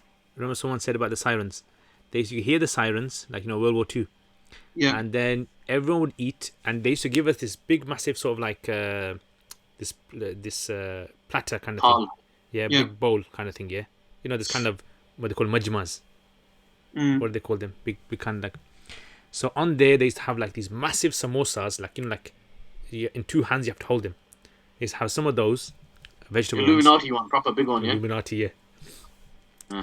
And they used to have like this fruit, yeah. Well, it was like whole fruit, you cut it up. And then they'd have this kind of, those dates with that, like, the one that you get from Saudi that are like, packed into a plastic. Up into a little box. Yeah, they're like really packed in, and then you gotta like open them up, and then you realize, oh, this is one date, and this is another one. When you go for Umrah or Hajj or something, and people used to buy you those boxes. Yeah, I think people think they're more reward if you bring them compact. You eat those dates like this, Musab. You eat those dates like this. You get the whole bar. You eat the corner of is it it. like that? Back in the packet. No, I don't do that. I actually break each one off, and then I eat it. You got too much time on your hands, Musab. I'm telling you, man. You guys mentioned dates. The most classic date package is that kind of long, ovally shaped one with that weird fork stick thing in the middle. Have you seen them? Yep. Oh yeah, the Tunisian They're ones. everywhere. Tunisian. Yeah. That was a They've been classic. around for Old ones. years. Those This Tunisian year I ones. got Madul for the first time from Palestine. The Tunisian I ones are don't know. excellent. They're excellent. They are. Where can you get good Majula dates from? Holy dates. Holy dates. Is it you order it online? Holy land dates, sorry. You order it online, Yeah, you can order them online. Yeah, I think I'm gonna get some. I found a stash of ajwa hidden that my dad got me when last time in Umrah, so I think I'm gonna crack them open tomorrow, inshallah. Yeah, I kind of like Majula dates, the taste. Ajwa dates have their own taste, but ajwa, there's different types of ajwa. I got This the first one is fresh. Ajwa's nice to eat there in Medina. No, not even Makkah. fresh. They got, if you go to them, they'll tell you these are the specific Medina ones, and these ones that are from the original Medina ones, but they kind of grown outside somewhere else. that, but in Makkah it's all about rutub, man. The fresh dates. Oh yeah, Iftar when you're in Medina or in those Makkah. cold ones. The cold ones. The cold ones. Yeah, they're nice. I think I found some like that had that might have been growing a new strain of Don't say you penicillin in the freezer, but You found them in your cellar or something, or in my freezer, man. In my freezer, right at the bottom behind everything. whoa, some ancient ones. My there. dad found some Zamzam the other day, bro. We opened our fast with it. Like, when we drank it just after the date or whatnot, bro. It did not taste like Zamzam. Yeah. I was like, Dad, it's fantastic. It's like It's like cardboard. You know what happened once? This guy in it, he came to a Sufa, one student. He bought he went Hajj or Umrah, I can't remember which way it was, and he bought Zamzam, and he bought it in milk gallon. Yeah. Yeah, and trust me, that taste was another taste that was, and I was thinking, this is not Zamzam. This is because what had happened was that the milk taste had mixed with it. He hadn't washed it out properly, so there was Give you like a a latte. residue inside of it. And I was thinking, oh my god, and how should I say to this guy? I was like, should I drink the Zamzam or should I put it on my cornflakes? And I was like saying, it's really good. It's really good, man. He's like, drink more here, drink more. You know that kind of when you go to someone's house and you gotta take your shoes off and you gotta face the Qibla and you gotta drink. Take your right shoe off.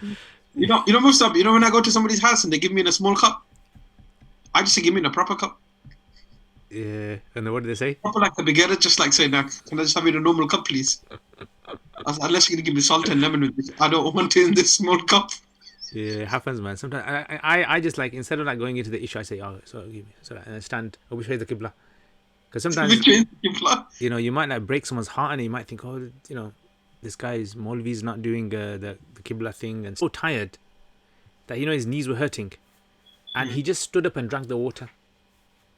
Because he was so tired, like, you know, when you're really tired walking, like you go for, you know, Snowdon trek, and you can't bend your knees at the end of it. He was just so tired. He just took the water and just drank it, and because the Kaaba was in front of him. So some people, you know, later on might said, oh, this facing the Qibla is important, and drinking it, you know, like this is important. And then they kind of like, you know, make the kind of like little, so this kind of shopping list thing. You gotta do this, and you gotta do this, and you gotta do this, and you gotta do this. Take your shoes off, and you gotta put your hat on your head. You gotta have you gotta have your head covered. And you see guys who don't wear anything on their head normally, and they'll just put something on their head, and you know, subhanallah, maybe that's the thing that might get them forgiven by Allah. Who knows, on the Day of Judgment, the kind of respect they're showing, right? But then when you're trying to impose it on everyone that comes to your front room, yeah, then that's a problem. That's when you're kind of thinking, oh my God. Okay, so here, is it a must to send salawat on the Prophet ﷺ at the start and the end of your dua?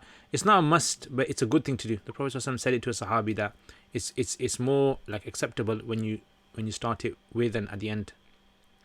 Iftar time after I get heartburn. Allahu Akbar. Waqar saying before Maghrib. Bizk is saying, if you each had to ask for one dua, what would it be? Okay, good question. Naveed, if you each had to ask for one dua, Naveed, start off.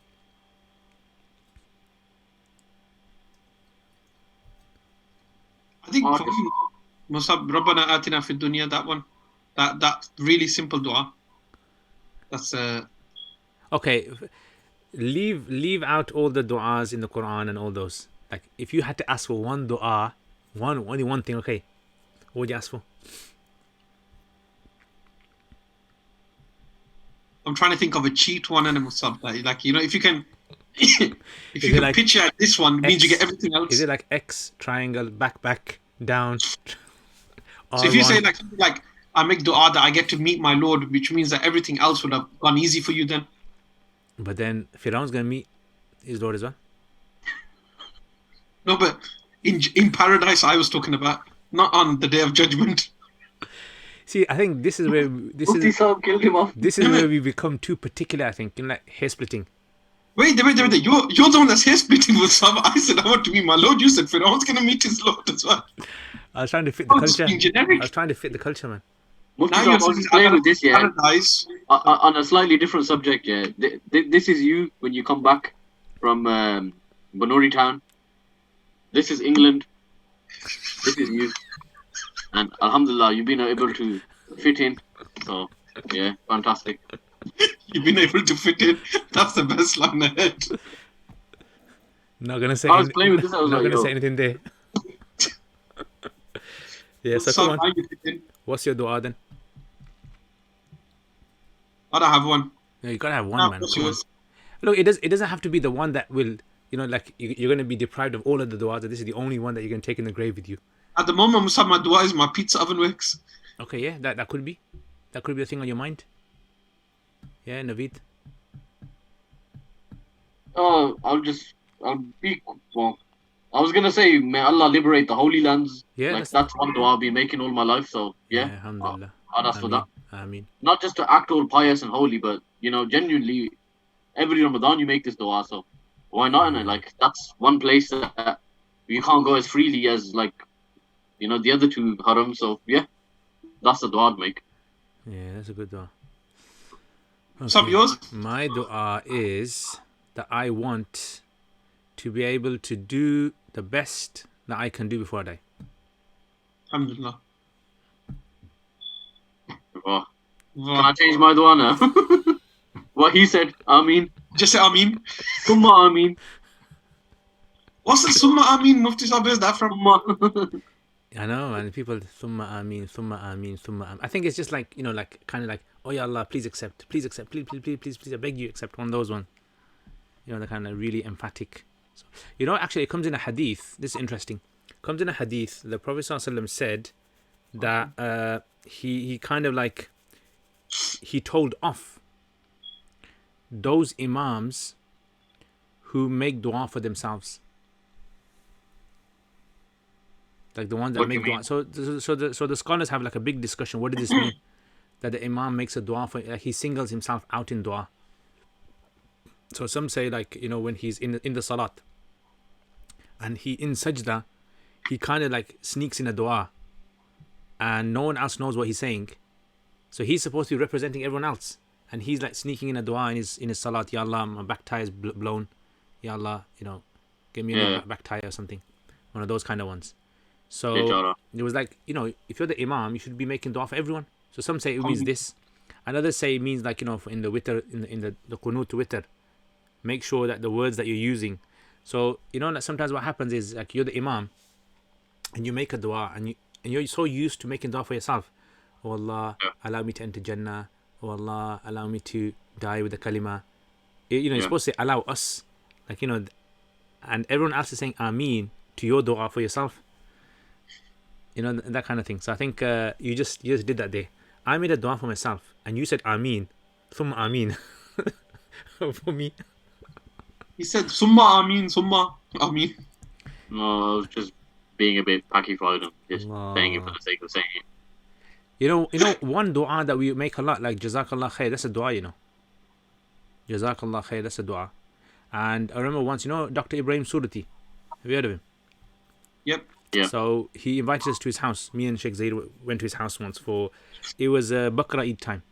So he had like a whole lamb shoulder. That's the other place that had a lamb shoulder. Yeah. So we went to his house. He lives near Birmingham University. So we go to his house, and he, every time you say to him Jazakallah khair, he always says Ajma'in, Ajma'in, Ajma'in. So, in the end he said, why I say Ajma'in? Like, Ajma'in means all of us. He says, because when you said Jazakallah khair to me, I don't want to just make that for myself. I want it for everyone. So, some people say wa iyaka. Yeah. Wa iyaka. That's not from a hadith, by the way. Wa iyaka. That's just like an Arab sort of like, practice. So then people like say wa iyaka.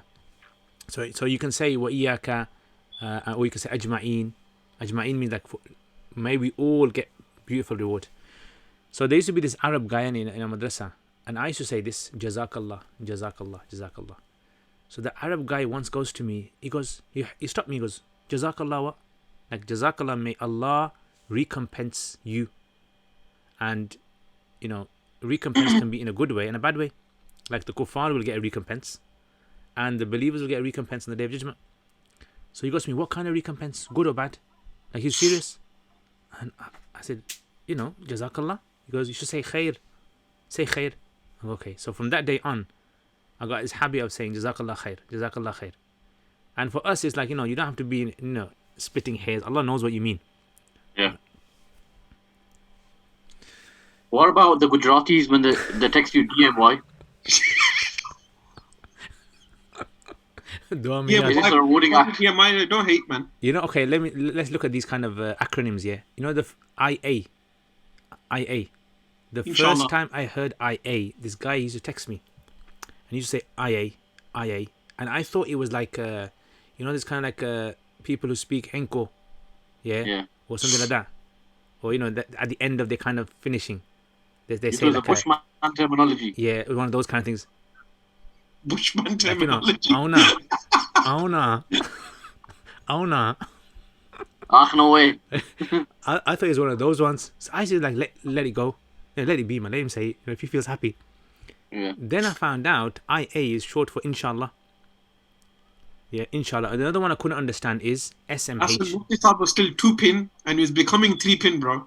SMH. I didn't know what SMH means. It means shake my head, isn't it? Yeah. Shake my head. I don't know. I thought you say Subhanallah. I was trying to think in my head. Subhanal Malik. There's some of them don't make sense. Like JZK is a common one, but if you wrote baff to someone like Barakallah Feekum or something like that, and you wrote baff, the person would be baffled, isn't it? Yeah. I didn't know what DMY was until Altaf told me. Du'amiyat. Ramiyat. Yeah. I don't write him messages. I should now, don't you know? Yeah, there's another one as well. What else is there? There's AS. Okay, AS. We know what that means. AOA. Have you heard of AOA? Assalamu alaikum. So that's like a Pakistani thing, because like in Pakistan, I say Assalamu alaikum. Yeah. And they kind of put that wow in the oo in there. Yeah. Ooh. Oh, wow. Sounds a bit like Nigerian. We used to have Nigerian friends in it. Yeah. Anyway, maybe that's another podcast. That's a whole podcast. That's a whole podcast on its own. That's a AOA days. And I can't think of any other real bad acronyms I've come across. DMY was the one. DMY is just a classic one, man. Yeah. Dua me out. Some people love these acronyms, man. And there are some others as well. STH was one I couldn't get in the beginning. You know, STH. Something, What's isn't it? STH? Something. STH. That's like short for something. Have you ever come across that? Okay, I don't know what kind of groups you're on. Normal ones, Mufti Saab. I think you're the odd one out in this one. Well, you know, when obviously, Mufti Saab, you're on some groups with loads of scholars and, like, you know, different dais from all over the world. And I know you probably can't share some of the conversations you have on there just because of the Screenshot. the terms and conditions. But do they use these abbreviations and stuff as well? Is it a common man, practice? Yeah, they use them. They use so many. They got So like, what about when you say it and then someone on the internet says, "Oh, bro, fear Allah, use the proper word." oh yeah, inshallah. You the inshallah one. Remember the inshallah one? With the picture of Dr. Zakir Naik. Inshallah, man. Because I of had the to make picture a of whole Dr. video. Zakir Naik. I had to make a whole video on my YouTube channel to explain this whole inshallah thing. That, you know, do you have to put it the capital A? If you say inshallah, it means the creation of Allah. Then how can you say it's blasphemous? Say inshallah properly with a capital. And you're thinking, which Sahabi ever used capital A's? Like, where do we... Balagha on the next level. Which Sahabi used the capital A? Yeah. And you're thinking, like, That's the quote. they don't think That's anything. the Some people don't tomorrow think. with this up. Some people just don't think. They kind of just like roll it off their tongue, and they just have these kind of like WhatsApp circulating messages that go around. You know, the one that if you don't circulate to 13 people, then Ahmad's dream is gonna happen. I don't know who Ahmad is. Sheikh Ahmad saw a dream. You know, one of those ones. ILWIR. Somebody mentioned on Facebook. What's that for? Inna lillahi wa inna ilayhi raji'un. Oh, yeah, that. Yeah, you know. I've typed that much times in my phone, Mufti Saab, that if I write the word in here, it pops up automatically. Yeah, same. You know, there's actually a narration. There's actually a story mentioned by Imam Ahmad or someone. I think it's Imam Ahmad. Who was it Imam Ahmad or someone else? I can't remember now. Don't quote me on that. But what happens basically, he used to write Saad for Sallallahu Alaihi Wasallam. Like, he was writing Saad. So in his dream, the Prophet ﷺ came in his dream and said, "Don't write Saad, write it full." Yeah. So, you know, you get these kind of like stories, but does that now mean that the whole concept of, you know, contraction and abbreviation and acronyms is all wrong? Yeah. So you know, it differs from person to person. People say you should say the whole thing, Assalamu alaikum wa rahmatullahi wa barakatuh. You know, the whole kind of thing. You know, this is again, sometimes some people say no, you know, you can't shorten it, you have to spell it, you know, with those kind of like what was this called? Those accents on the letters. Mufti Saab, before you start your dars, do you just, instead of saying A'udhu billahi minash shaitanir rajim, bismillah, do you just write A'udhu billahi minash shaitanir rajim and then just write 786 underneath it? I don't know where 786 came from, man. He just wears a t-shirt with the Nav. Allah, 786, bro. Trust me. You know when you see those how people with many their people emails laugh at that, yeah? I in the think email. everyone's password, as everyone got it, or email like Mufti Saab saying, yeah. Well, Paki Islam 786. Paki Islam 786. You know, one of our teachers has passed away now, isn't he? The worst thing is when you got that on your CV, Nav. Here you go, sir. Apply for JD jobs, JD gyms. What's your email address? PakiIslam786@gmail.com.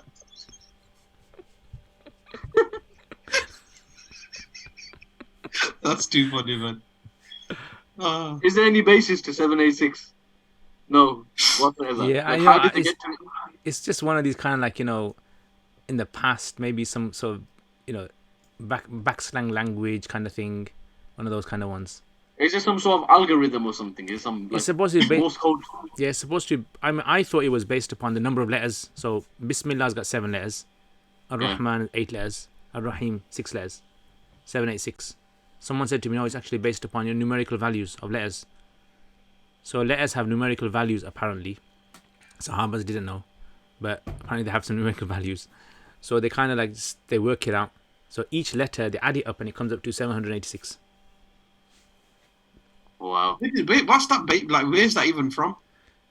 You know what it is? I don't know. I think, you know, people like everything outside of the authentic sources of Islam. People like those more than you know when someone goes to a theme park and they go into a theme park and they see these amazing rides. Instead of going on the rides, they like everything else.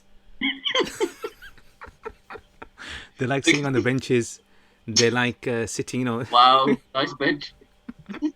Sit on the grass. You know. They go Draper Manor and they come back with a walking stick and say, "Did you go on the big ride?" They go, "No, I got the walking stick though."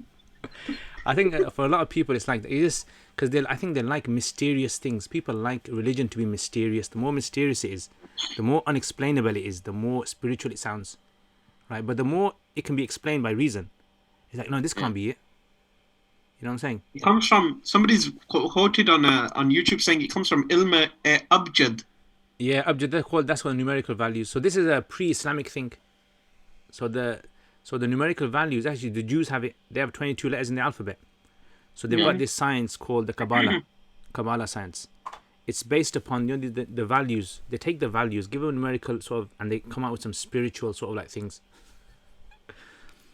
So people think it's Islamic and it's not Islamic at all. But, you know, like Muslims try to import it into their kind of thing. Just like Muslims try to import like Buddhist, you know, meditation techniques. And they try to import philosophy. And they try to import, you know, like Bollywood songs into their nasheeds. And they try to import, you know, this is what they do, isn't it? What's the funniest? Okay, last question from me, Musab. What's the funniest nasheed remake you've heard of a normal song? Astaghfirullah, I don't listen to nasheeds. Mine has got to be the Titanic one. When I heard that, Omar Isa, yeah, right? Omar Isa. Yeah, he's got a good voice, you know. He's got a good that voice. And Craig David. Nav, what is it for you? How beautiful's Medina, my heart is Medina. Sweet Medina. No, but that's not a copy of a nasheed. But that's you got to give me a proper one. Yeah. I don't know, man. But that's not Bollywood. That's Hollywood. That's something else. That re-established my whole connection to the whole deen, everything. You know, when I heard that. we used to have a teacher. I told you this, didn't I? Who used to teach us poetry. So this poem came. He's very old teacher, like, you know, white eyebrows old. You know, like white eyebrows old means like in the 80s. And his eyebrows are like falling over his eyes. Got to move them. So he was called Halejwi Baba. We used to call him Halejwi Baba. Well, I think I might have a picture of him somewhere. So what he used to do was when he used to sing a poem, he used to sing it in a tune. Yeah. So any poem he used to have, he used to like put it in a tune. And was that him? Was that him? Not exactly. Okay. Not exactly. So Musab did say he was one of your teachers, isn't he, Musab? So he goes, who is there? He goes, is there anyone in class who's got a nice tune for this poem? So there's one guy in class here. This guy is the proper shaitan of the class. This guy knows all the Bollywood songs, up-to-date ones. Yeah. And he stood up and he said, Ustaji, I'll do it. So he said the poem in a proper Bollywood tune. I think it was like, you know, I can't remember exactly what tune it was, but, you know, it's like one of those common kind of sounding ones. Yeah. That anyone who hears it straight away knows the Bollywood song, even if you don't know the lyrics. Yeah. And he said it in that kind of tune. Or was it so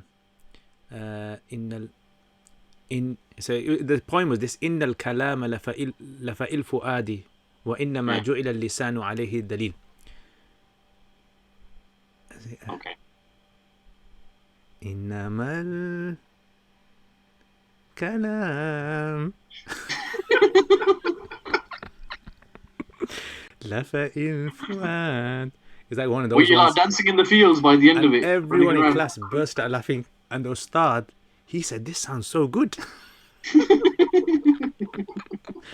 Like, where did you come out with this from? That was just proper funny, man. Yeah, so that's what I don't know, happens. bro. There are some cheesy covers, though. I'm not gonna lie. Go on, man. Give me a cheesy cover now. Nah, man. Too many people know me, bro. I don't offend anyone. Nah. That's what I'm asking you. Some of the Indian ones, bro. Like, there's a lot of really popular nasheeds that come from certain groups, and you don't know that they're a Bollywood song, and then What's that? What's Ehsan's one? Your favorite one? it sounds well. One. What is it? The winter tour that we were on. I can't remember, man. Yes, You know, for someone that's actually Yes, involved He you in know. knows spoken You word, know it. exactly what I'm talking about. Nafters. You know what we're talking about, bro. for someone that's involved with spoken word and nasheeds and stuff, yeah, I don't listen to none of this stuff. And I've said that to the brothers. Oh, Like, yeah. all of them, I can't listen to. I only listen to, if anything, I'll listen to an old Arabic nasheed. Ghuraba. Yeah. I really like that Syrian nasheed from Muhammad al Makid, I think his name was. That's some classic. Like, I like listening to stuff like that. Yeah. You know, Umar Isa's. Have you seen Umar Isa's ones? They're quite good, you know. Yeah, bro, kids love Umar Isa, I'll tell you that much. The only issue I've got is, okay, if you're saying musical instruments are wrong, yeah, yeah, but then you say, like in the beginning of the nasheed, you say, look, I'm totally against musical instruments, and I just use the voice and all that. It's like, if you got like a non-Muslim to listen to the real song with music and the one without the music, and ask him, he's gonna call them both songs, aren't they? Yeah. So it's like, is it because the sound came out of a musical instrument that it's wrong? And the exact same sound if it was replicated from the mouth. But it's synthesized as well, Mufti Sab, so it's put through a computer as well. Yeah. To So be it's honest, like, Mufti Saab, most of the songs that are produced now, they're probably not even they're not using real instruments. They're all just synthesized sounds. yeah. So literally, I probably could still. I think I could do it. Like if I recorded your voice, for instance, I can tune it around enough to make it sound like a piano if I wanted to. Yeah. Have you seen that guy on YouTube who remember that guy? You know, hide your wives, hide your kids. Remember that one? Remember that famous one that was going around like about 5 or 6 years ago? Hide your wives, hide your kids, and they made like a whole kind of, it sounds like, yeah. You know, like African Americans, yeah, they've got some excellent voices, and I'm surprised you don't get like proper nasheed singers, African American nasheed singers. Why don't you get them? Or are they? There is a really good one, bro. I met him at that night of vocals thing we did. A brother called Ramadan Days, I think his name is. Yeah. He's got a really nice voice, and plus he's a performer as well, to say the least. Mashallah. Yeah. Yeah. These guys got really good voices, man. I think the people That in kid Africa from generally they got nice Imam as voices. well, innit, from Kenya, Yeah. where he makes dua. What's his name? Sheikh Hisham Jama. From Oh, Kenya. the one that coronavirus guy. No. That was a good nasheed. That was I know. by the end of it. When I first heard it, I was like, "What the heck's this, man?" Yeah. Although it is a bit cheesy, like the wording, that kind of like, you know. Did you have to learn a nasheed? Like, was that part of your syllabus in Pakistan? I know. No, not at all. Nothing like that. Not at all. Just Sparks, there's Zameen, Shadabad. What used to happen basically was there was a guy, yeah, in our class, not in our class, in madrasa. The guy was a famous nasheed artist in Pakistan. He used to be called around the country to give naats and nasheed. So it was a very controversial thing, like naats and nasheed singers in them days, because they were like taking lots of money to sing nasheeds. So let me tell you what happened. So my uncle, yeah, is off the topic. My uncle, yeah, he goes to me, you know what, I got this friend in it. This guy, he's a Braillevi, he doesn't respect any Deobandis, but you know what, he wants to meet you. So I was going, because like I'm from abroad. I go, okay. So I went to meet him and I said, I've got no issues with Braille Deobandi, anything. So I went and met the guy, and he had this like event. It was a Naat event. So he put me on the stage next to all the kind of like Naat singers. So he goes to me, you sing a Naat. There's like 400 people, 500 people in the audience. And he goes to me, off the cuff, sing a Naat. And my uncle goes to me, go for it, sing it. And I'm thinking, I've never heard a Naat in my life. I don't even know any words of Naats. And at that time, I didn't even know Urdu. So guess what happened then? I remembered R. Kelly.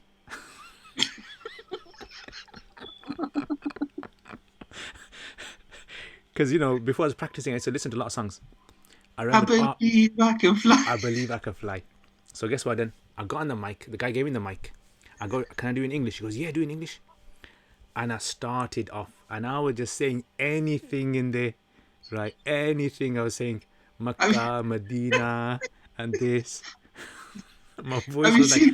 Nav, that reminds me of... Have you seen that Bengali brother who does a remix of Michael Jackson? Yeah. I guess what I was saying in there?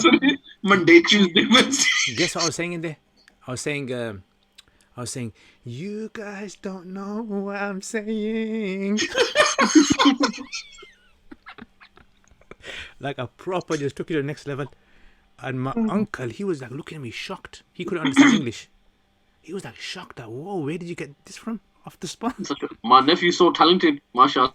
So as soon as it finished, they all jumped up and they came to you and they hugged me and they were saying, you know what, this is the first time we heard a Deobandi who sang such an amazing Naat. So my uncle goes to me, he goes, I don't know what you've done, let's just go. I know you haven't done the right thing. He goes, let's go. I go, did they record it? He goes, yeah, they recorded it. So this, Mufti, you have to find us that recording somewhere in the world, Mufti Sahab, of you singing this song. And then my uncle goes to me, like after a few weeks, I went to visit my uncle again.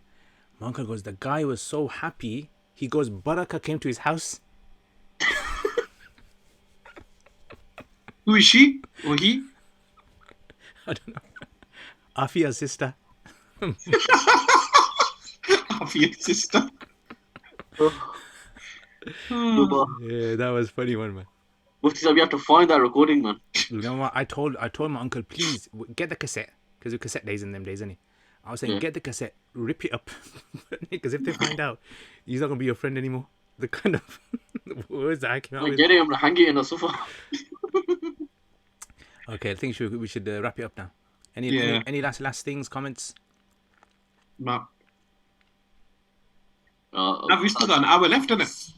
Oh. Yeah. So he's saying 27 today. FIFA freebie saying Muhammad al-Muqit is a good nasheed artist. Yeah, he sounds nice. I'll tell you something interesting. I was speaking to one of the brothers that does our social media for our charity. You know, when you sometimes use nasheeds and stuff, like people flag them up. He's one brother that if you use his nasheed, he doesn't care. He's just like, Bismillah, karo. He's not bothered. Someone saying, I don't know why I told someone is saying, kindly remove female profile picture, not allowed in Islam. Naveed? Female profile picture? I think... Some guy out there thinks someone's confusing you with a sister. Is it me that he thinks is a female? I don't know. Somebody kindly remove female profile picture, not allowed. Let's go with the guy with the smallest beard. Altaf, it's you. Sorry, bro. You're gonna have to bite the bullet on this one. No, he hasn't got much. I got the hair. Take my hair, put it onto Altaf. I don't know. Like I've got no female picture up on. Anyway, I don't think. Have I? No. No idea. He's doubting himself now. Profile. I know. I'm thinking, what the hell? Today's your day of refutation, bro. Allah. Today you've heard a lot of people, bro. Okay, so guys, make sure you hit the likes here. Everyone, hit the like if you like the video, guys. If you didn't like it, then hit the unlike. And if you like it, don't tell us. Facebook guys as well. Next time, inshallah, Monday. Are we getting a guest in? Yeah, we got a guest coming in Monday. Yahya from Haludi Foodies. Alhamdulillah. So what is he gonna discuss? He's going to talk about his journey to on Instagram and how his page has grown over the last 2 weeks. So since the coronavirus started, his page and lots of people have started to cook his recipes and stuff. But he's a practicing brother as well, so it's quite interesting. Okay. Yeah, inshallah. Inshallah. Just to see that he's become a Instagram sensation, that everybody's literally just copying his food. Even today, somebody sent some food to my house and they sent one of his recipes. Yeah. Yeah, I was going to tell him, I was going to say that even when I'm on Instagram and I see you, then I come off Instagram, relax for half an hour, eat some food, and you're bloody there again on my table. So he's going to be joining us, inshallah. What is he good at? He's my sheikh when it comes to cooking. Yeah, just in case I need to Google some recipes. You can't like use toast and beans and... He does a live cook along every Naveed, Thursday. what was that one? French, was it French what? French toast? French toast. Eggy bread. Anda bread. Anda bread. Or the Welsh rabbit. When it's made on Kingsmill, it's not a French toast, bro. It's just anda bread. I'm using Hovis these days because the bread's a bit thicker. It makes a better anda bread. Soaks up more anda. So what do you do? You put the bread on the pan, or do you just... Nah, I've learnt it the way my mum makes it, to be honest. What my mum normally does is she'll put them in the toaster for a little while to get a little bit of crunch. You don't toast the full bread. Oh. Then you soak it into the anda with the sugar that's mixed in there. Put butter in the frying pan thing, and then slap it in, and then flip it over. Yeah, actually, that sounds good. That is. It's quite nice, but I don't think you can have it for suhoor. I've had it once or twice. It's a bit heavy, and you get a bit too thirsty during the day. I don't know what. Like, the one thing I want for suhoor I that thought I you haven't had your had shake. is a proper... I used to have my shake, not at home, Mufti Sahib. At home, I got variety. I only had the shake because of, the strict timing and When you're with the shakes. finishing Tarawih finishing Tarawih at a specific time and this and that. Like, now I'm at home, I just experiment. What were you saying, Altaf? I said the one thing I would love is a proper Pakistani paratha. Guys, everyone watching here. So, which one of you is ready to do a full sehri for us? Allah. Mufti Sahib, Sahib, have you ever had the fans are here to get that done. Pakistani pie and paratha? Yeah, pie is nice, man. Huh? I love pie. I can eat pie all the time. You know what pie are, Altaf? Feet. Yeah, you Yeah, know, those camel. hoops and all that. We used to have, in It's cooked Madrasa. over in a pressure cooker for a long time, so you take all the juice out. Okay, so you know some things about it. Obviously, we eat pie as well, man. Come on, man. Have you made it? No, because I haven't got a pressure cooker. Oh. Brother, our ancestors have been making it for years without pressure cookers. Yeah, but nobody's got like 40 hours to wait cooking it on No, a I'm fire sure- and I'm sure they stoking use- a fire and stuff. I'm sure they use something as a pressure cooker, as an alternative pressure cooker. They They put put a dumb stone on it, the lid. whatever dumb is, I don't know what that is. They put a stone on the lid. Okay, someone's saying last question. When people blow their hands and over their face, is that only for the four quls? Yeah, that's basically that reading of that. The Prophet ﷺ, after Maghrib, after Fajr, he would read the three quls, and he would blow it on his hands, not blow like it's dry spit, and then he would wipe it all over his body as a form of protection from shayateen and jinn and all that. Okay, Jazakallah khair, guys. Thank you very much for watching. What do you guys think of the podcast so far? I mean, so far, alhamdulillah, I think we've got a lot of positive feedback. So we've done 4 so far. Except for me. Nav, you know your name at the bottom. Go on. Can you change it to Paki Islam 786? Yeah, then I'll get all the likes, wouldn't I? Okay, WhatsApp trying to work messages out about that. People are which laughing person- at which people per- on WhatsApp. Who was posing with the female on the picture? Maybe he's talking to somebody else on the YouTube. Yeah, I think that's Yeah, what it is. somebody commented apparently. I think, yeah, sometimes some people get a bit excited and like to give fatwas. Ramadan fatwa mode. Like Ramadan. remember there used to be this guy. There used to be this guy in our madrasa, yeah, and this guy was a bit mentally unwell. So Yeah. he would go around, and if he saw a newspaper on the floor, he'd pick it up and start shouting at us, like come to our Boy. face and start shouting. He was a bit mentally unwell, and he used to say, "How can you throw the name of Allah on the floor?" So it's like Pakistan newspaper. Every page has got like the word Abdullah written, There must be Yeah. so many Abdullahs and Khuda and this and that, written in the newspaper. And that guy was really angry that why are there some newspaper, because in Pakistan they use newspapers for like containers, to put like nuts and things in. And this guy used to go around shouting, and all the students knew. We know the answer, isn't it? Like it's allowed, because you're not doing it out of disrespect. It's because it's just so widespread you can't avoid it. And this guy was like saying, "You guys are in madrasa, and you guys have no respect for Allah's name," and like that kind of one guy who only knows one thing in Islam and doesn't know everything else. And it's like that one thing he's trying to, propagate around the whole world. So he was that kind of guy, and he's an old man as well. So we used to leave him. It's fun. Mufti Saab, you want to know what my favorite nasheed is? Go on.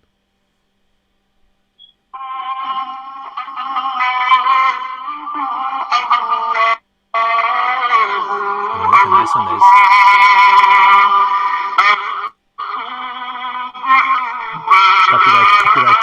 Copyright. There's some old school retro stuff in it there. Yeah, that's Pakistan. You hear that quite a lot. Yeah. A lot of them. Junaid Jamshed's quite good as well. But Junaid Jamshed, his nasheeds are like, after a while they become monotonous. Yeah, it's like the same sound you're hearing, just different words. It wasn't like the only fear I have for nasheed singers is they seem to do this similar kind of like trend. You see them, right? They kind of like it becomes sometimes, unfortunately, that it seems as though it's more about, instead of providing like the vacuum for people who want to shift away from normal music to this, they kind of like try to impress people a lot. I don't know if that makes sense. But anyway, I'm not a nasheed artist, so maybe I'm speaking, stick in my lane. Stay to what I know. Stay in your lane, Mufti Saab. Stay in your lane. That's it. Tell me, guys. Tell me that. Yeah. All right, guys. Jazakallah khair. Thank you very much, guys, for watching. And inshallah, Monday. Make sure you tune in Monday and give us feedback as well. Anything you guys think on Facebook? Is there anyone on there? Yeah, there's been quite a few people on there. Streams has been about 15 to 20 people on average all the way through. It's about 9 people at the moment, 10 people. Yeah, so I mean, if you guys can give us feedback or anything like that, inshallah, it motivates us as well. Obviously, we're human beings, and we do have a bit of insincerity in us as well. So we like likes, and we actually know. Then we know how to talk and what to talk about and who to bring on as well. I mean, what's the maximum number of people we can bring on? It's unlimited. Oh, it's unlimited. I think you can get up to like 20, 30 people on here, easy. Yeah, because I'm thinking maybe on we might, like, because if we can bring one person, maybe we can bring a few people on certain topics. We're gonna do education, aren't we? Yeah. Maybe we can get Zakaria to come on for that. Yeah, maybe we can bring a sheikh, some big sheikh on. Yeah, we're gonna have to behave ourselves. Hold off. That's your job. You know the Nah, big sheikh. don't even go there. Don't even go there. Hold the big sheikh. You're the one that's got the phone book. My phone's out of action. And I've got the books, right? I've got the books.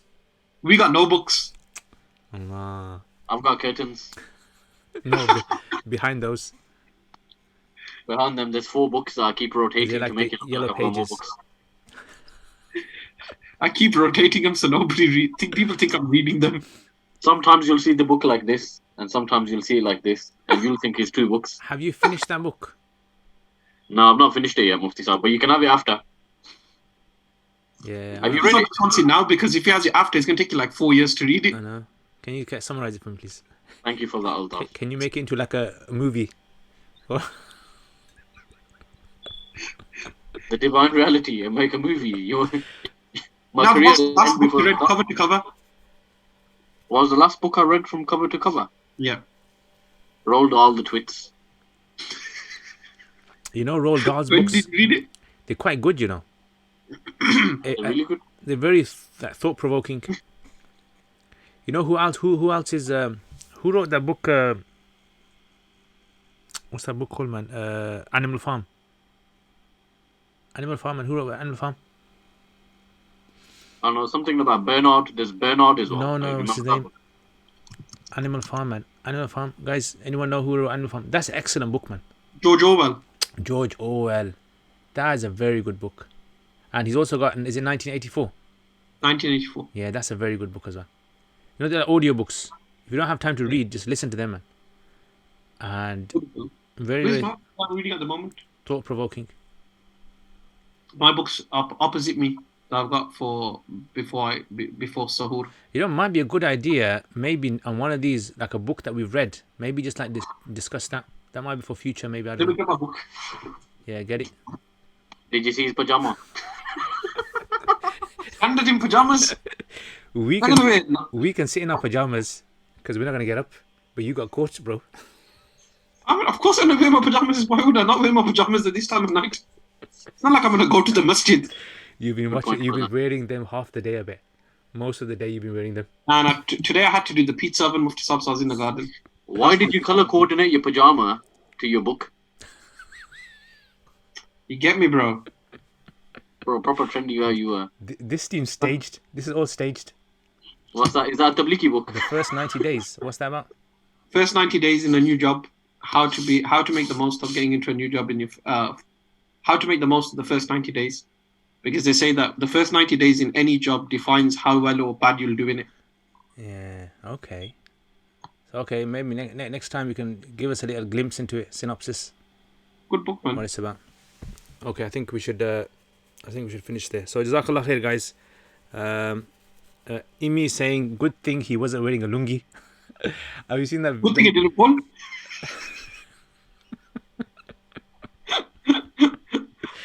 You know, have you seen that video I shared on Facebook? That kid. Oh, that was too funny, man. The kid was so innocent, and he just like messed up the whole Tarawih. Subhanallah. Okay, Mufsad, man. Jazakallah khair. Jazakallah khair, guys. Thank you very much, guys, for watching, and we will see you guys next time, inshallah, Monday. Make sure you tune in Monday, yeah? And leave feedback as well. If you guys can hit like button, and also as much feedback as you can, so at least we know where we're going wrong and how we can improve for next time, inshallah. So Jazakallah Anything khair. that's going wrong, yeah, make sure you inbox us. Don't make that public, yeah. Yeah. And anything that's positive. Are you in that mode? Are you in that like kind of like Sharia police mode? Nah, I'm only joking, man. You know what it is? Now we live in a global village. Even though everyone has an opinion on everything, so everyone has to develop thicker skin. And let's have a look at this oven again, just for barakah. Yeah, so Jazakallah khair. Thank you very much for watching, guys, and we will see you guys next time, inshallah. Assalamu alaikum.